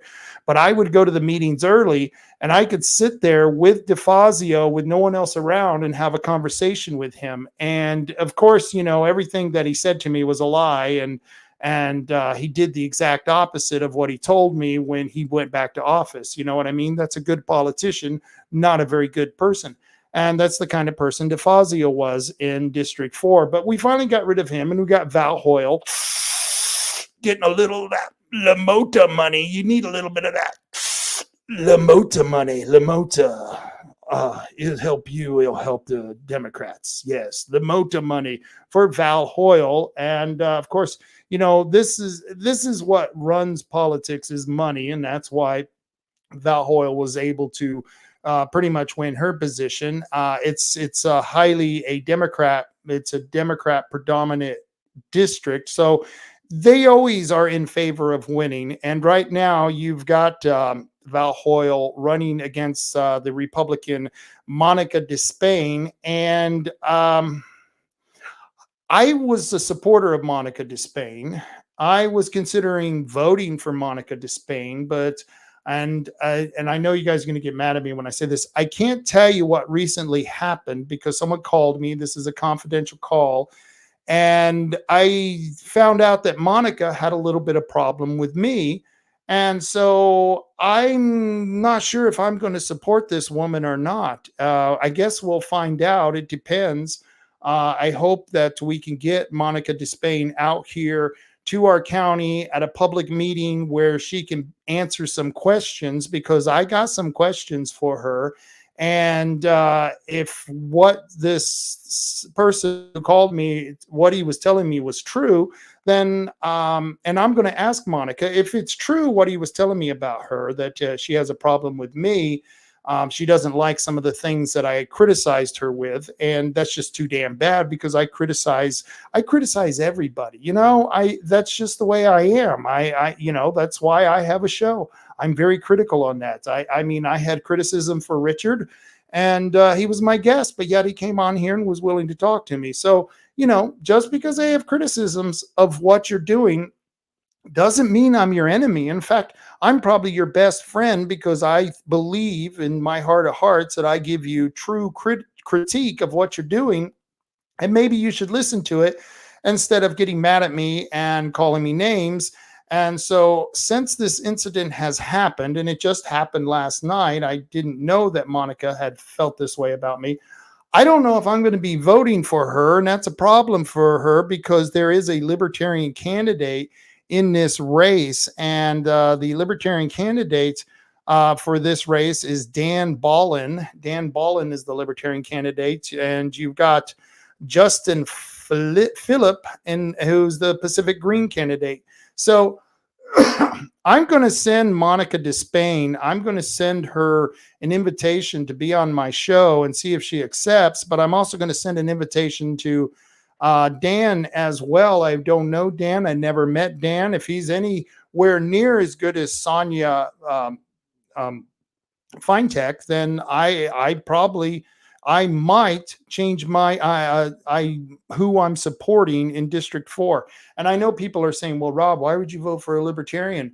Why would you vote for a Libertarian? You're going to lose. Well, what does it matter if I'm going to lose to a Republican who's going to vote like a Democrat? What does it matter? I vote for a duck or I vote for a duck. If I can vote for a swan, and even though the swan isn't going to win the race, hey, I kept to my principles and I voted for someone who I actually agree with. So, just because I'm a registered Republican doesn't mean that I'm an autoton, that I take my marching orders from the Republican Party. And that's part of the reason those guys are really ticked off at me. They're ticked off at me because I'm not someone who can be leashed. I can't be put on a leash. I can't be controlled or manipulated or bought out. Well, I guess I could be bought out. How much money am I being offered? It'd have to be a shitload of money. I mean, a lot of money. But everyone has their price. But right now, no one's offering me any money because it's just not worth it. And so I'm going to continue criticizing anyone I think who deserves the critique, who deserves the criticism. And my problem with Monica Despain is that she was kind of wishy-washy, squishy, so to say, on some of her answers, one of them being Ukraine. Does she or does she not support Ukraine? And after she answered the question, which was a yes or no question, I don't know why politicians can't answer yes or no. No, we asked her about whether she supported Ukraine, and we couldn't get a direct answer from her.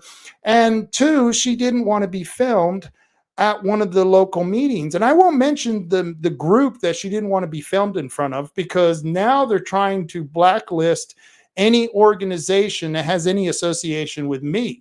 And when I say they, I mean the Republican candidates and the Republican establishment. They just don't want me to be the contagion. It's the same reason that the Republicans in the Douglas County Party went after those Roseburg 6 people on their executive board, because they had the audacity to take my side of the argument over a certain senator. And I won't mention his name because I get tired of it, but that's why the party is putting certain people on a blacklist, because they do talk to me, because they do associate with me. And that's going to be a problem for the Republican Party, because if this is going to be how they treat me and other people, and I've seen them treat other people like this, who the hell is going to want to be a Republican? Who's going to want to be a Republican if they're not treating people with somewhat of dignity and respect and all the things that we wanted to be treated with? I don't know. It's a sad situation, but I may be changing my support and my vote from the Republican candidate to the Libertarian candidate in the 4th district. I will tell you by next week what my decision is. And like I said, I have very good reason for it. I don't like people bad mouthing me when they haven't talked to me directly. That's just bullshit. And you're a coward if you don't do that. So that's just my thoughts on the election. I did get a cool meme. Did you like this? Yes, we just suffered a coup in our nation. Here it is, the nice little meme that somebody had sent me. But I was democratically elected by the people, and Kamala wasn't democratically elected by anyone. And that's so true. She wasn't elected by anyone. And there's Obama pushing old Biden off the cliff in his his wheelchair because he can no longer walk anymore. It's very sad. He just can sit and poop his pants and eat ice cream. But Obama says, sorry, Joe, we have to save the democracy. And of course, the way that the Democrats save democracy is by destroying the democracy. Yes, it's what we call craziness, when you can have absolutely two incoherent thoughts in your head at the same time that are absolutely exclusive of each other and somehow make them sound like sense and you agree with. It's crazy how the Democrats, this is how they go. I want you to know that we've been doing a little bit of work here and talk about Republicans being missing in action.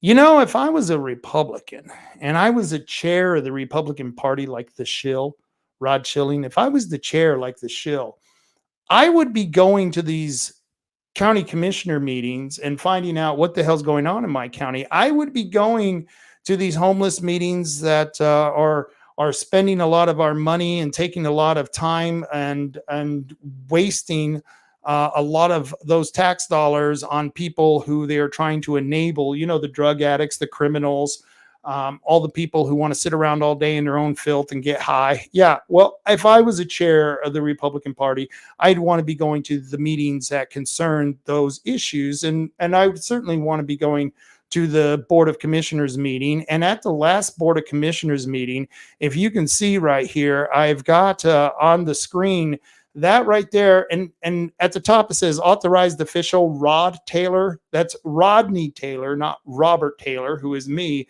That's Rod Taylor. Everyone still confuses us. I don't know why, but they do. It's a sad state of affairs there. But he did put a ballot advisory question. Well, he put an advisory question on the ballot for the November ballot for the November election. And the advisory question is, let me read it here. It says, should county commissioners work to oppose installation of a 95 square mile deep water floating wind farm off our coast? That's the question. Should the commissioners oppose the installation of a 95 square mile deep water floating wind farm off our coast? I don't know who's going to answer no, we don't want you to oppose that. We want that whale killing machines, those bird pureeing machines off our coast to destroy the fishing industry. We want those horrible machines out in the ocean polluting our water. I don't know who's going to say no, don't oppose that, Mr. Commissioner. No, the answer is yes. We want you to oppose this. And that's why Rod Taylor and the other commissioners voted to put this advisory question on the ballot, because number one, most people here in Coos County, most people all over the state don't know that this is going on. And this is going to affect everyone who eats seafood in Oregon. It's going to affect, in fact, somewhat everyone who lives in the United States that eats seafood. You like seafood? You like the wonderful crabs we get here? You like the salmon? You like the tuna? You like the cod? You like all that? The halibut? You like that stuff? Well, if you like that stuff, this wind turbine farm, and I don't know why they call it a farm. What an insult to farms out there. Well, this farm right here is going to destroy the fishing industry, and they're going to put up 260 of these freaking windmills. They're the size of the Empire State Building with baseball or football sized wings on these. They're going to put 3 wings on these entities that are the size, these constructs that are on the size of an Empire State Building. They're going to put 3 wings on those things, 3 blades that are the size of a football field. And they're going to put it in water that's about 3,000 to 4,000 feet deep, 13 miles off the coast of Coos Bay here. And somehow they think this is a good idea. I don't know. Just describing it with the question, the 95 square mile deep water floating wind farm off our coast, just the description of it should make anyone with common sense go, hell no, hell no. We're going to vote yes. We want our commissioners to oppose this. Now, once again, our commissioners and the Curry County commissioners, they got it. So the question is yes if you're opposed to it, no if you're for it. So it's one of those yes means no, no means yes. So you have to vote yes if you're opposed to the wind turbine question. And that's what we've been doing. And we went down to the Curry County commissioners, and we went down to see them and get them to pass the similar question here. And I got the bottom part of that form down here. And it says, this is an advisory vote only to determine public opinion. A yes vote means you want Coos County commissioners to work in opposition to the offshore wind energy project. And a no vote means you do not want the commissioners to oppose it. So once again, this is a yes vote, yes meaning no and no meaning yes in the way this question is asked. But the U.S. Bureau of Ocean Energy Management, BOEM, is seeking to lease out ocean areas for floating wind farms with transmission cables coming back to shore. These areas are about 95 square miles, 61,000 acres, 61,000 acres of ocean area, 30 to 50 miles off the coast of Douglas and Coos County, and 209 square miles, 133,000 acres, 18 to 24 miles off the coast of Curry County. The advisory vote will inform the Coos County commissioners of the broader will of the people and help determine whether or not the voting public wishes for the commissioners to allocate time and resources to opposing the project. And yes, we want them to oppose this project because yes, it will bring in some jobs, but they are temporary jobs. And most of the people are going to be hired from outside of Coos County and outside of Curry County, probably outside of Oregon. And we already have a problem with the shorting of housing here. So that's going to be a problem. So this is a lose proposition for the people of Southern Oregon. And hopefully these votes will come back that 70% of the people don't agree with these lease areas that are going to be utilized to put up these 260 windmills.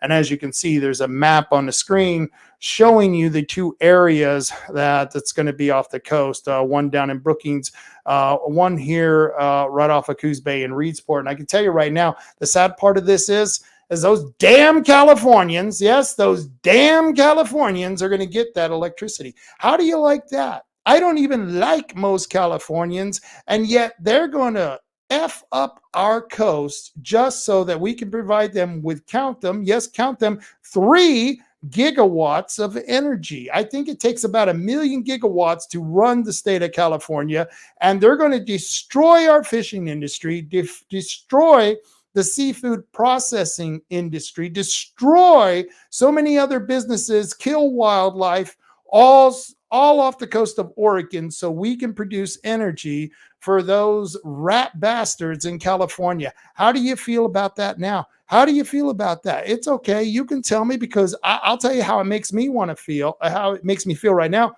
I want to hunt down some Californians. Yeah, I want to hunt down that Gavin Newsom and rub mud in his face. Okay. That would make me happy to rub mud in Gavin Newsom's face. Hopefully it was mud that was created by human feces that he's allowed to accumulate in his state because, well, they don't enforce any laws there. But you guys know that. We don't enforce any laws here in Oregon. So, yeah, what would it matter? But the reason I'm telling you this is because if we don't stop this, this is what it's going to look like. The river Styx. Yes, the river Styx.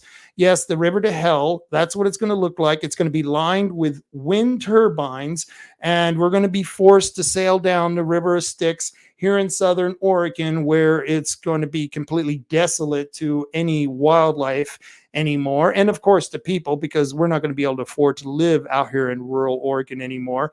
And so we formed a group. We actually formed a group called Oregonians Against Wind Turbines. We actually are a PAC now, a political action committee.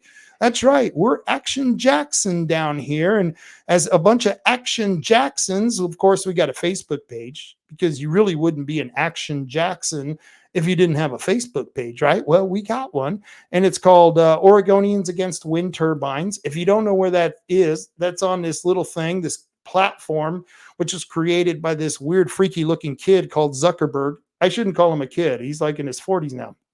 But Zuckerberg, he owns this thing called Facebook. Have you heard of it? It's a really cool thing. It's you get on there and you tell the truth, and it censors the truth and puts up a bunch of bullshit in place of the truth that you try to post. But sometimes you can actually get, if you get under the radar, if you get under the Zuckerberg radar there, if you can just get under it, you can put out some stuff that is very important to people. And if you want to get some of that stuff from the Oregonians Against Wind Turbines, I would recommend that you go to the Facebook page and get the Oregonians Against Wind Turbines. That's the page that we got going. And you can go to our, we actually have a website, and it's oawt.org, oawt.org. Go check it out. We've got a website.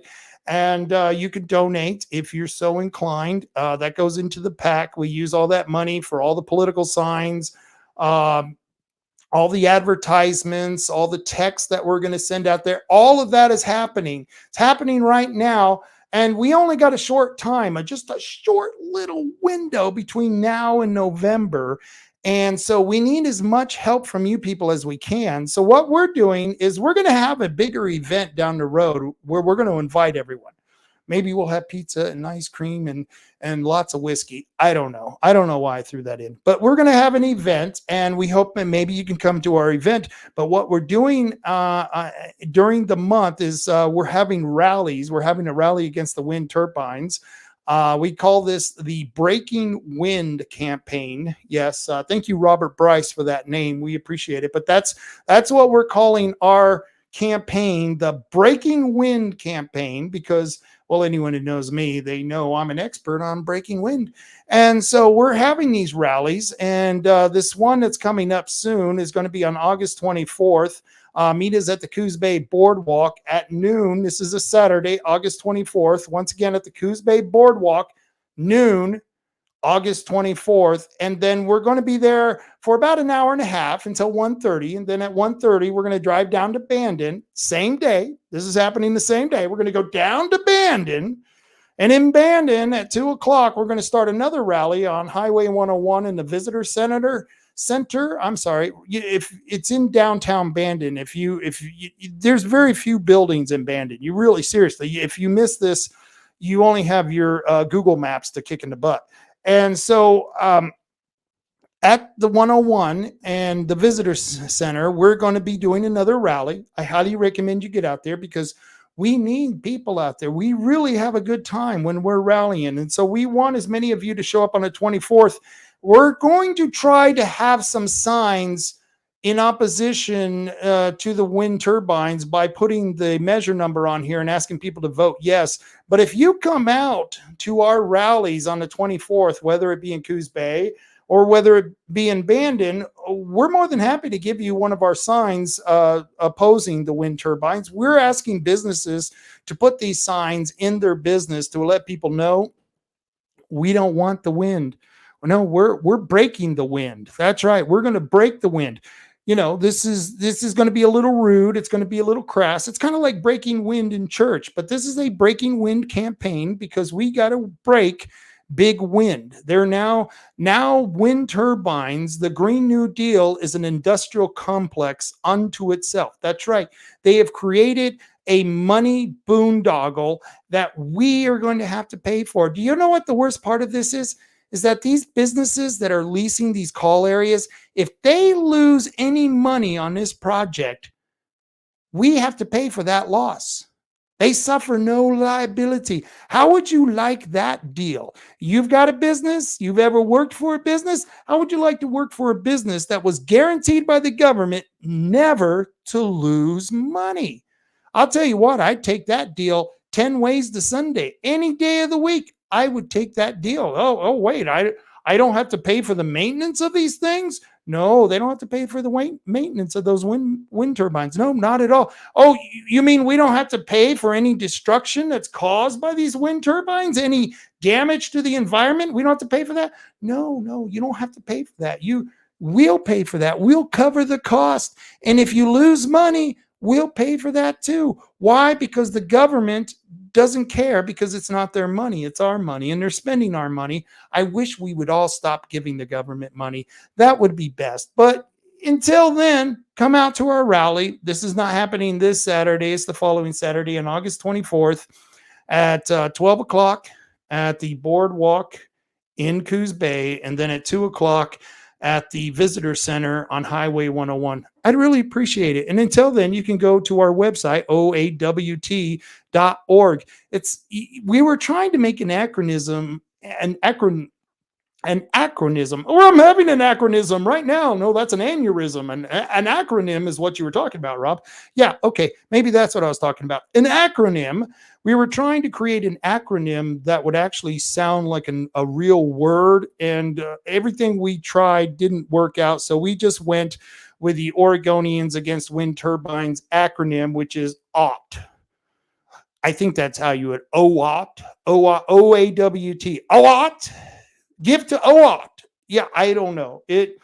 What can I tell you? Okay, we do a lot of work around here. We're not the best at coming up with acronyms. You do it. Okay, you just try it. But that's why we're calling it the Breaking Wind campaign, because it just gets right through to what we're really doing. So I hope you all can come out to our rallies. It's a blast. We have a great time. I do want to remind you that Tuesday, I tell you, normally I do a show on Monday, so I got a little confused there. But on Tuesday at 9:30 in the Owens building here in Coquille, they're having the BOC meeting. I highly recommend that you go check out what's happening at your local BOC. Find out what's going on. I've got to have a word with the BOC because I found out. Guess what I found out? I don't know if you all remembered that the tax levy failed here in Coos County. And it failed by a lot. I think 60% of the voters said, hey, we ain't got no money. We ain't got no money, so we ain't going to vote for no levy. And so most of the people didn't vote for it. I didn't support it. And so the commissioners, one of the things they did to try to save money for the county, and I blessed them for this. I patted them on the back for this. They decided to cut their salary down to $30,000, which was cool. I've never seen politicians actually give up some of their money. Politicians never do that, almost never. And so I was giving them credit at the last meeting saying, oh, what a great, magnificent thing that you've done. You've taken your salary down to $30,000. What a great thing you did. Well, come to find out, 2 days before that meeting, they had a budget committee meeting, and the budget committee voted not to cut the commissioner's salary, even though Bob Main, and Rod Taylor just voted against most of the people on the budget committee during this vote and voted to cut their salary. But the other committee members said, nope, we're voting for you to keep your salary at the level it's at. And they didn't mention that to me, which is kind of weird. I'm patting them on the back saying, oh, you cut your salary. What a great thing you've done. This is really cool. And come to find out, the budget committee circumvented the commissioner's vote and decided not to allow them to cut their salary. But here's the thing. And this is why I'm going to speak at the Board of Commissioners meeting on Tuesday, is I got to ask Rod and Bob if they know that the commissioners are the ones who created the budget committee. Oh, and they're the ones who appoint people to the budget committee. So that means that the committee works at the behest of the board. So if the board members, or at least the majority of the board members, which would be Bob Main and Rod Taylor, if they truly wanted to cut their salary down to $30,000, they could cut their salary down to $30,000. And I think at the next commissioners meeting or at a meeting in the future, they should go through with their magnificent gesture and cut their salary down to $30,000 and override the budget committee. I believe they could do that. I'm going to ask the attorney when I'm at the commissioners meeting. I will follow protocol. I promise. I won't get out of line. I won't yell at anyone. I won't call anyone names. Well, at least not until I get outside. And so I'm going to ask the lawyer at the next meeting if I'm right, because I believe I'm right, and that the commissioners can override the budget committee and actually cut their salary. I don't know. It's going to be exciting. It's going to be a thriller at the next Board of Commissioners meeting happening this coming up Tuesday, August 20th at 9:30 a.m. in the Owens building. And of course, the Coos Bay City Council, they're having their meeting later that Tuesday night at 6 p.m., August 20th. And so that's a good thing. That's a good thing because you people need to know about it in Coos Bay. And I recommend that you go out to your commissioners meeting and find out, well, what the hell is going on here? You know, I haven't done an episode of what the hell is going on in North Bend lately. And maybe that's because North Bend hasn't been screwing up too bad. I don't know. We'll keep an eye on that. And if they do, believe me, we'll drag them back on the air and we will notify everyone of what they're doing in North Bend because they do some crazy shit sometimes. I don't know what they think, but they're thinking some crazy stuff. And I'm going to point it out. And I know I get in trouble for pointing out things that happen.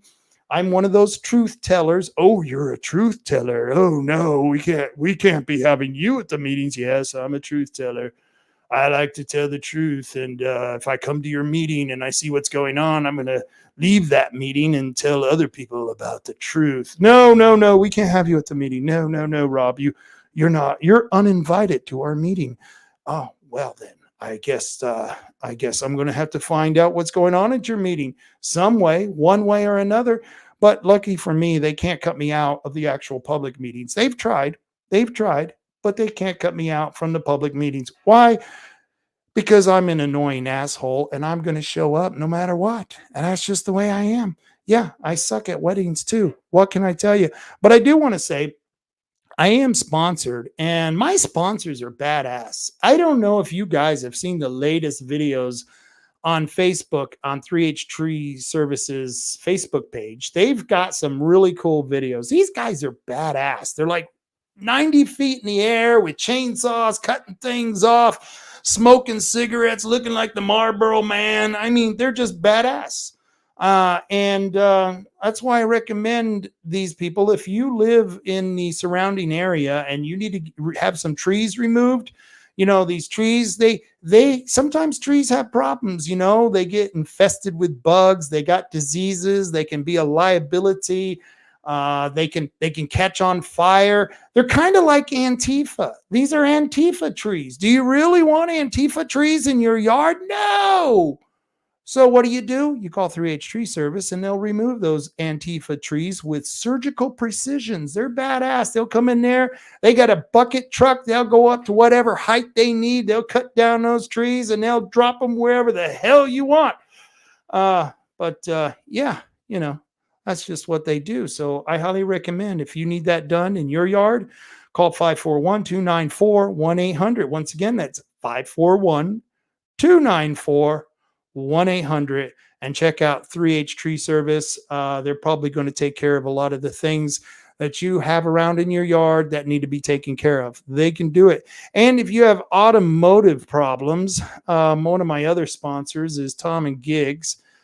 Tim from Tom and Gigs, he's badass. He's always working on the vehicles. We're going to get him back on live next Monday. I really owe him a big spot on the show because we missed last week's show and he really wanted to go on. And I did a pre-recording. What can I say? I did a pre-recording and I wasn't able to have the guys who normally come on when I'm doing the live show. And that's why I do the live show, so I can have guys like Tim from Tom and Gigs on the show, live on the show, to tell us what's going on in his business, what kind of trucks he's working on. He works on some of those classic cars, those classic trucks. He works on new trucks. If you need a muffler, if you need a new light bar, you need to get the alignment done, you know who you go see here in Coos County? You go see Tom and Gigs. Highly recommend them. They're at 135 South Shoneman Street. That's 135 South Shoneman Street in the Empire neighborhood, right behind that car wash. You all know where that car wash is. They're right behind that car wash. And usually if it's during the day, you know that they're out there because there will be a line of trucks around Tom and Gigs. Every time I go over there, there's a line of trucks. I estimated there was about $2 million in pickup trucks lined up around Tom and Gigs one day when I was out there just a couple of weeks ago. And yeah, great place to go. And there's a reason that Tim has all those trucks lined up, because he's badass at what he does. And so I highly recommend Tom and Gigs for any of your automotive needs. And of course, I talked to my good friends over at Herbal Choices Cannabis. You know, if you got those herbal needs, they've got some herbal choices for you. They got a lot of different choices, a lot of different strains. They got indica, they've got sativa. Yeah, they got maybe some robusta. No, the robusta, that's coffee. Oh, wait, I'm way out of line here. Okay, so maybe it's just the indica and the sativa. That's what you'd be smoking. If it's robusta, you're going to be drinking that in a nice coffee cup. So just to get that clear, but if you have Herbal Choices is the place to go. There's 5 Herbal Choice stores in Coos County. In fact, there's 4 in Coos County, and there's 1 it'd be Douglas County in Reedsport. They got 1 store in Reedsport, right on Highway 101. In fact, 3 of their stores are in Highway 101. They have 1 in North Bend on Highway 101. They have 1 in Coos Bay on Highway 101. I should retract that. They have 4 stores on Highway 101. The 1 in Reedsport, the 1 in North Bend, the 1 in Coos Bay, and the 1 south of Bandon. And I highly recommend Herbal Choices for all your herbal needs. It's a great place to go. I go there once in a while. What can I say? And yeah, Arabica. Thank you. None of your business. Arabica for the win. Yes, that's it. And if you're smoking Arabica, I don't know what kind of pipe you use for that, but yeah, sativa, indica. That's what I was talking about. Herbal Choices. Go out there, check them out. I highly recommend it. And of course, my good old buddy, I talked to Kevin Sterrett today, and I've got a great post on my website containing an email that he received from Breezy Iverson. Breezy! It's old Breezy Iverson. That's right, Breezy. What you doing? Always reminds me of Wheezy. Wheezy! What you doing? No, it's Breezy Iverson. And, you know, she's one of those Republicans who, well, let's put it this way. She's a squishy Republican. Really squishy there, Breezy. Yeah, really kind of sad. But she sent well, it was kind of a nasty email over to Kevin Sterrett, and you're going to love his reply. And if you want to see that, go to www.robtaylorreport.com. That's www.robtaylorreport.com. There it is. There's is at the bottom there. I put the banner up. But I've got on my blog page, this is hilarious. You got to go check it out. Only Kevin Sterrett could give a response that he gave to Breezy. Breezy got a good response. Oh, Breezy. And so Breezy got a nice response for her nasty email that she sent to Kevin complaining about the lawsuit for House Bill 2005. House Bill 2005 made it illegal for you to make your own guns. And we've been making our own guns in this country before we were a country. In fact, it was our ability to make our own guns that helped us become a country. But, Oregon doesn't give any shit about that. They don't care. They don't care about the citizens. They don't want to hear about, oh, I can make my own gun. Screw you. I won't wait for a month to buy my gun from a store. I'll make my own gun. And they don't like that. They don't like it because they think we're a bunch of rubes and we're going to shoot our eye out. And I can tell you right now, gun violence actually doesn't exist in Oregon. I can prove that. I have many, many guns. I know people with many, many guns, and those guns have never killed or harmed anyone. So I don't know if there's gun violence going on. I don't know which gun is causing it, because the only violence I know that's being done around here is people violence, human on human crime. Yep, that human on human crime is a really bad thing. There is no such thing as gun on human crime or firearm on human crime. It's always human on human crime. And that's what they point out at Oregon Firearms Federation. And Kevin, he's a great one to get in touch with and find out anything you need to from Oregon Firearms about the latest on our Second Amendment. But they just entered into a lawsuit on HB 2005. I know that law was gutted by certain court decisions that came out, but we're still going to have to fight it in court, and it's going to cost a lot of money. And if you can give to Oregon Firearms, they are the only no compromise gun group in Oregon. No compromise. That means they don't take any shit.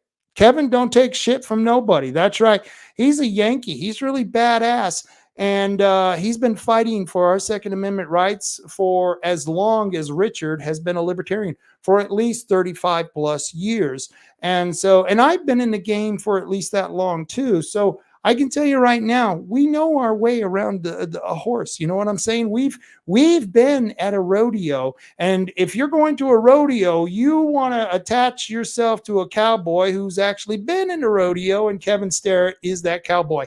So Oregon Firearms Federation, you can check them out at OregonFirearms.org, and they'll take care of you. They're not my sponsors, but I always like to recommend them. If you need to go do some pistol shooting, go to the Banding Gun Club. You can find out more at bandinggunclub.org.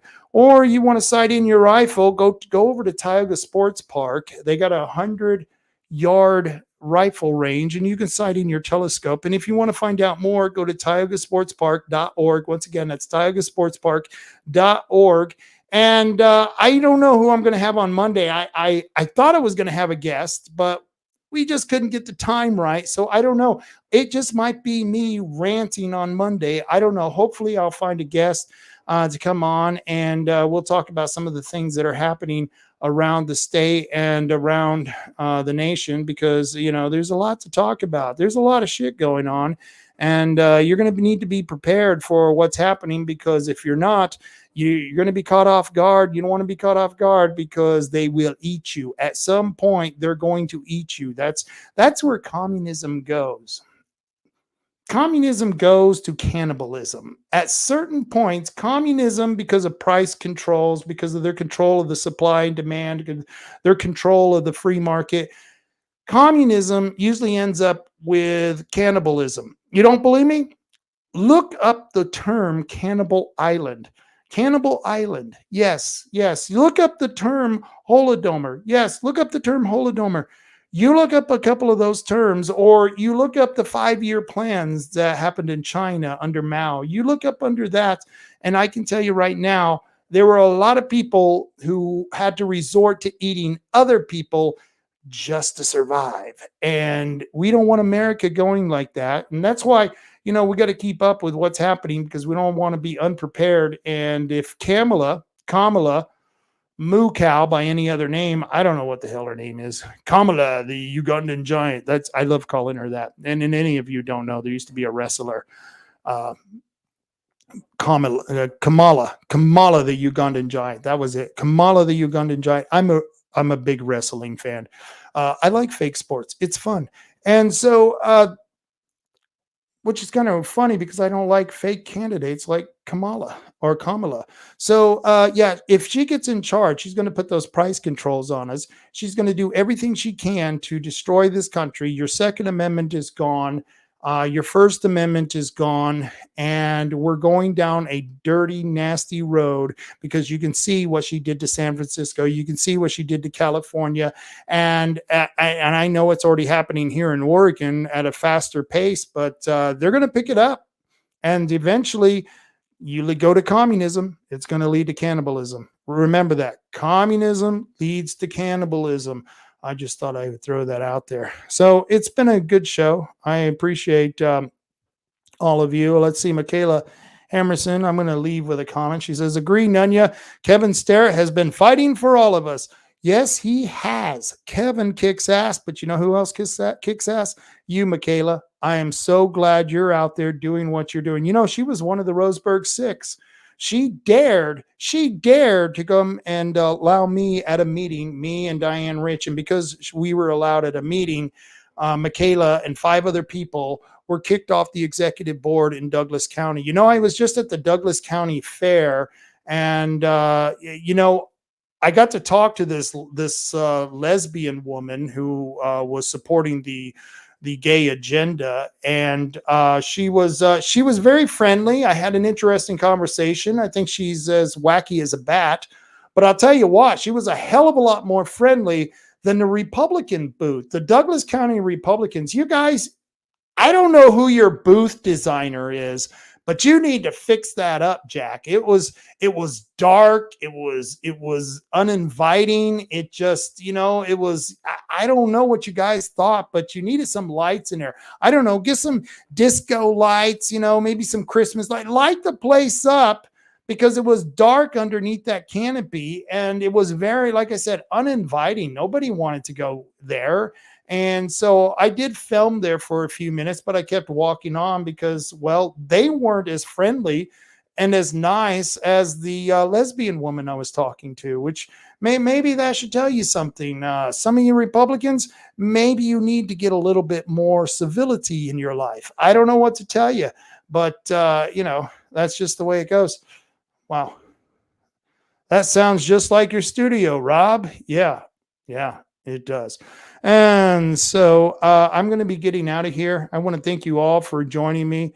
It's been a blast. I always have a good time, and I want to thank you all for tuning in. Please like, share, subscribe to my channels, whether you're watching this on YouTube, Rumble, or X. It's just some of the things that I have to ask for so that I can, you know, increase the viewership.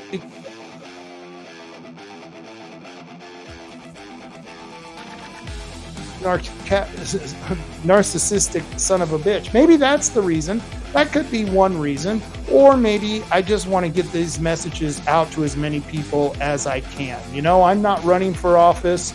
Most of the activities that I do, because I am an activist, it's on my dime. Nobody pays me for this. I don't work on a salary to fight windmills or to go to commissioners' meetings and to critique all the things that our politicians and our leaders are doing. I don't get paid a damn thing. In fact, I usually suffer a loss. So I don't know. I like to think I'm doing the right thing. I think a lot of you are doing the right thing, and I'm not complaining. I love doing it. Michaela, she doesn't get paid for the things she does. And nor should we. We're Americans. And as Americans, it's our duty, it's our responsibility to leave this country in a better shape than what we received it in. And I'll tell you what, our generation, we're not doing such a good job. I don't know what to tell you. We're kind of a bunch of screw-ups. And I would like to see, before I die, us get some of these things straight. Maybe, you know, maybe I'd like to die without having mobs of people in the street yelling, "Kill the Jews." I don't know. I would like to die in a time where we actually had peace in this country. I don't know what it's going to take. I don't know if a Trump presidency will help bring that about. I don't know. I think it's going to take a couple of really good presidents to turn this country around. But you know what it's really going to take? It's going to take people like Michaela, like you, like me, like Diane, like Marty, like Kevin. It's going to take all of us to turn this country around. It's one big damn ship, and it's going to take all of us at the wheel to turn this bitch around. That's all I can tell you. And so until we start working together and getting that job done, our ship is heading for the iceberg. That's all I can say. And we know it's heading for an iceberg. And if we don't do something, we're going to hit. We're going to hit. And I would like to do that, if we're going to do that, before my children, before I die and my children and my grandchildren have to fight that battle. So let's try to leave the country in a better shape than what we got it in. And I'll see you all on Monday. You all have a wonderful night. And as I always say, carry on, Coos County. Carry on, America. Carry on.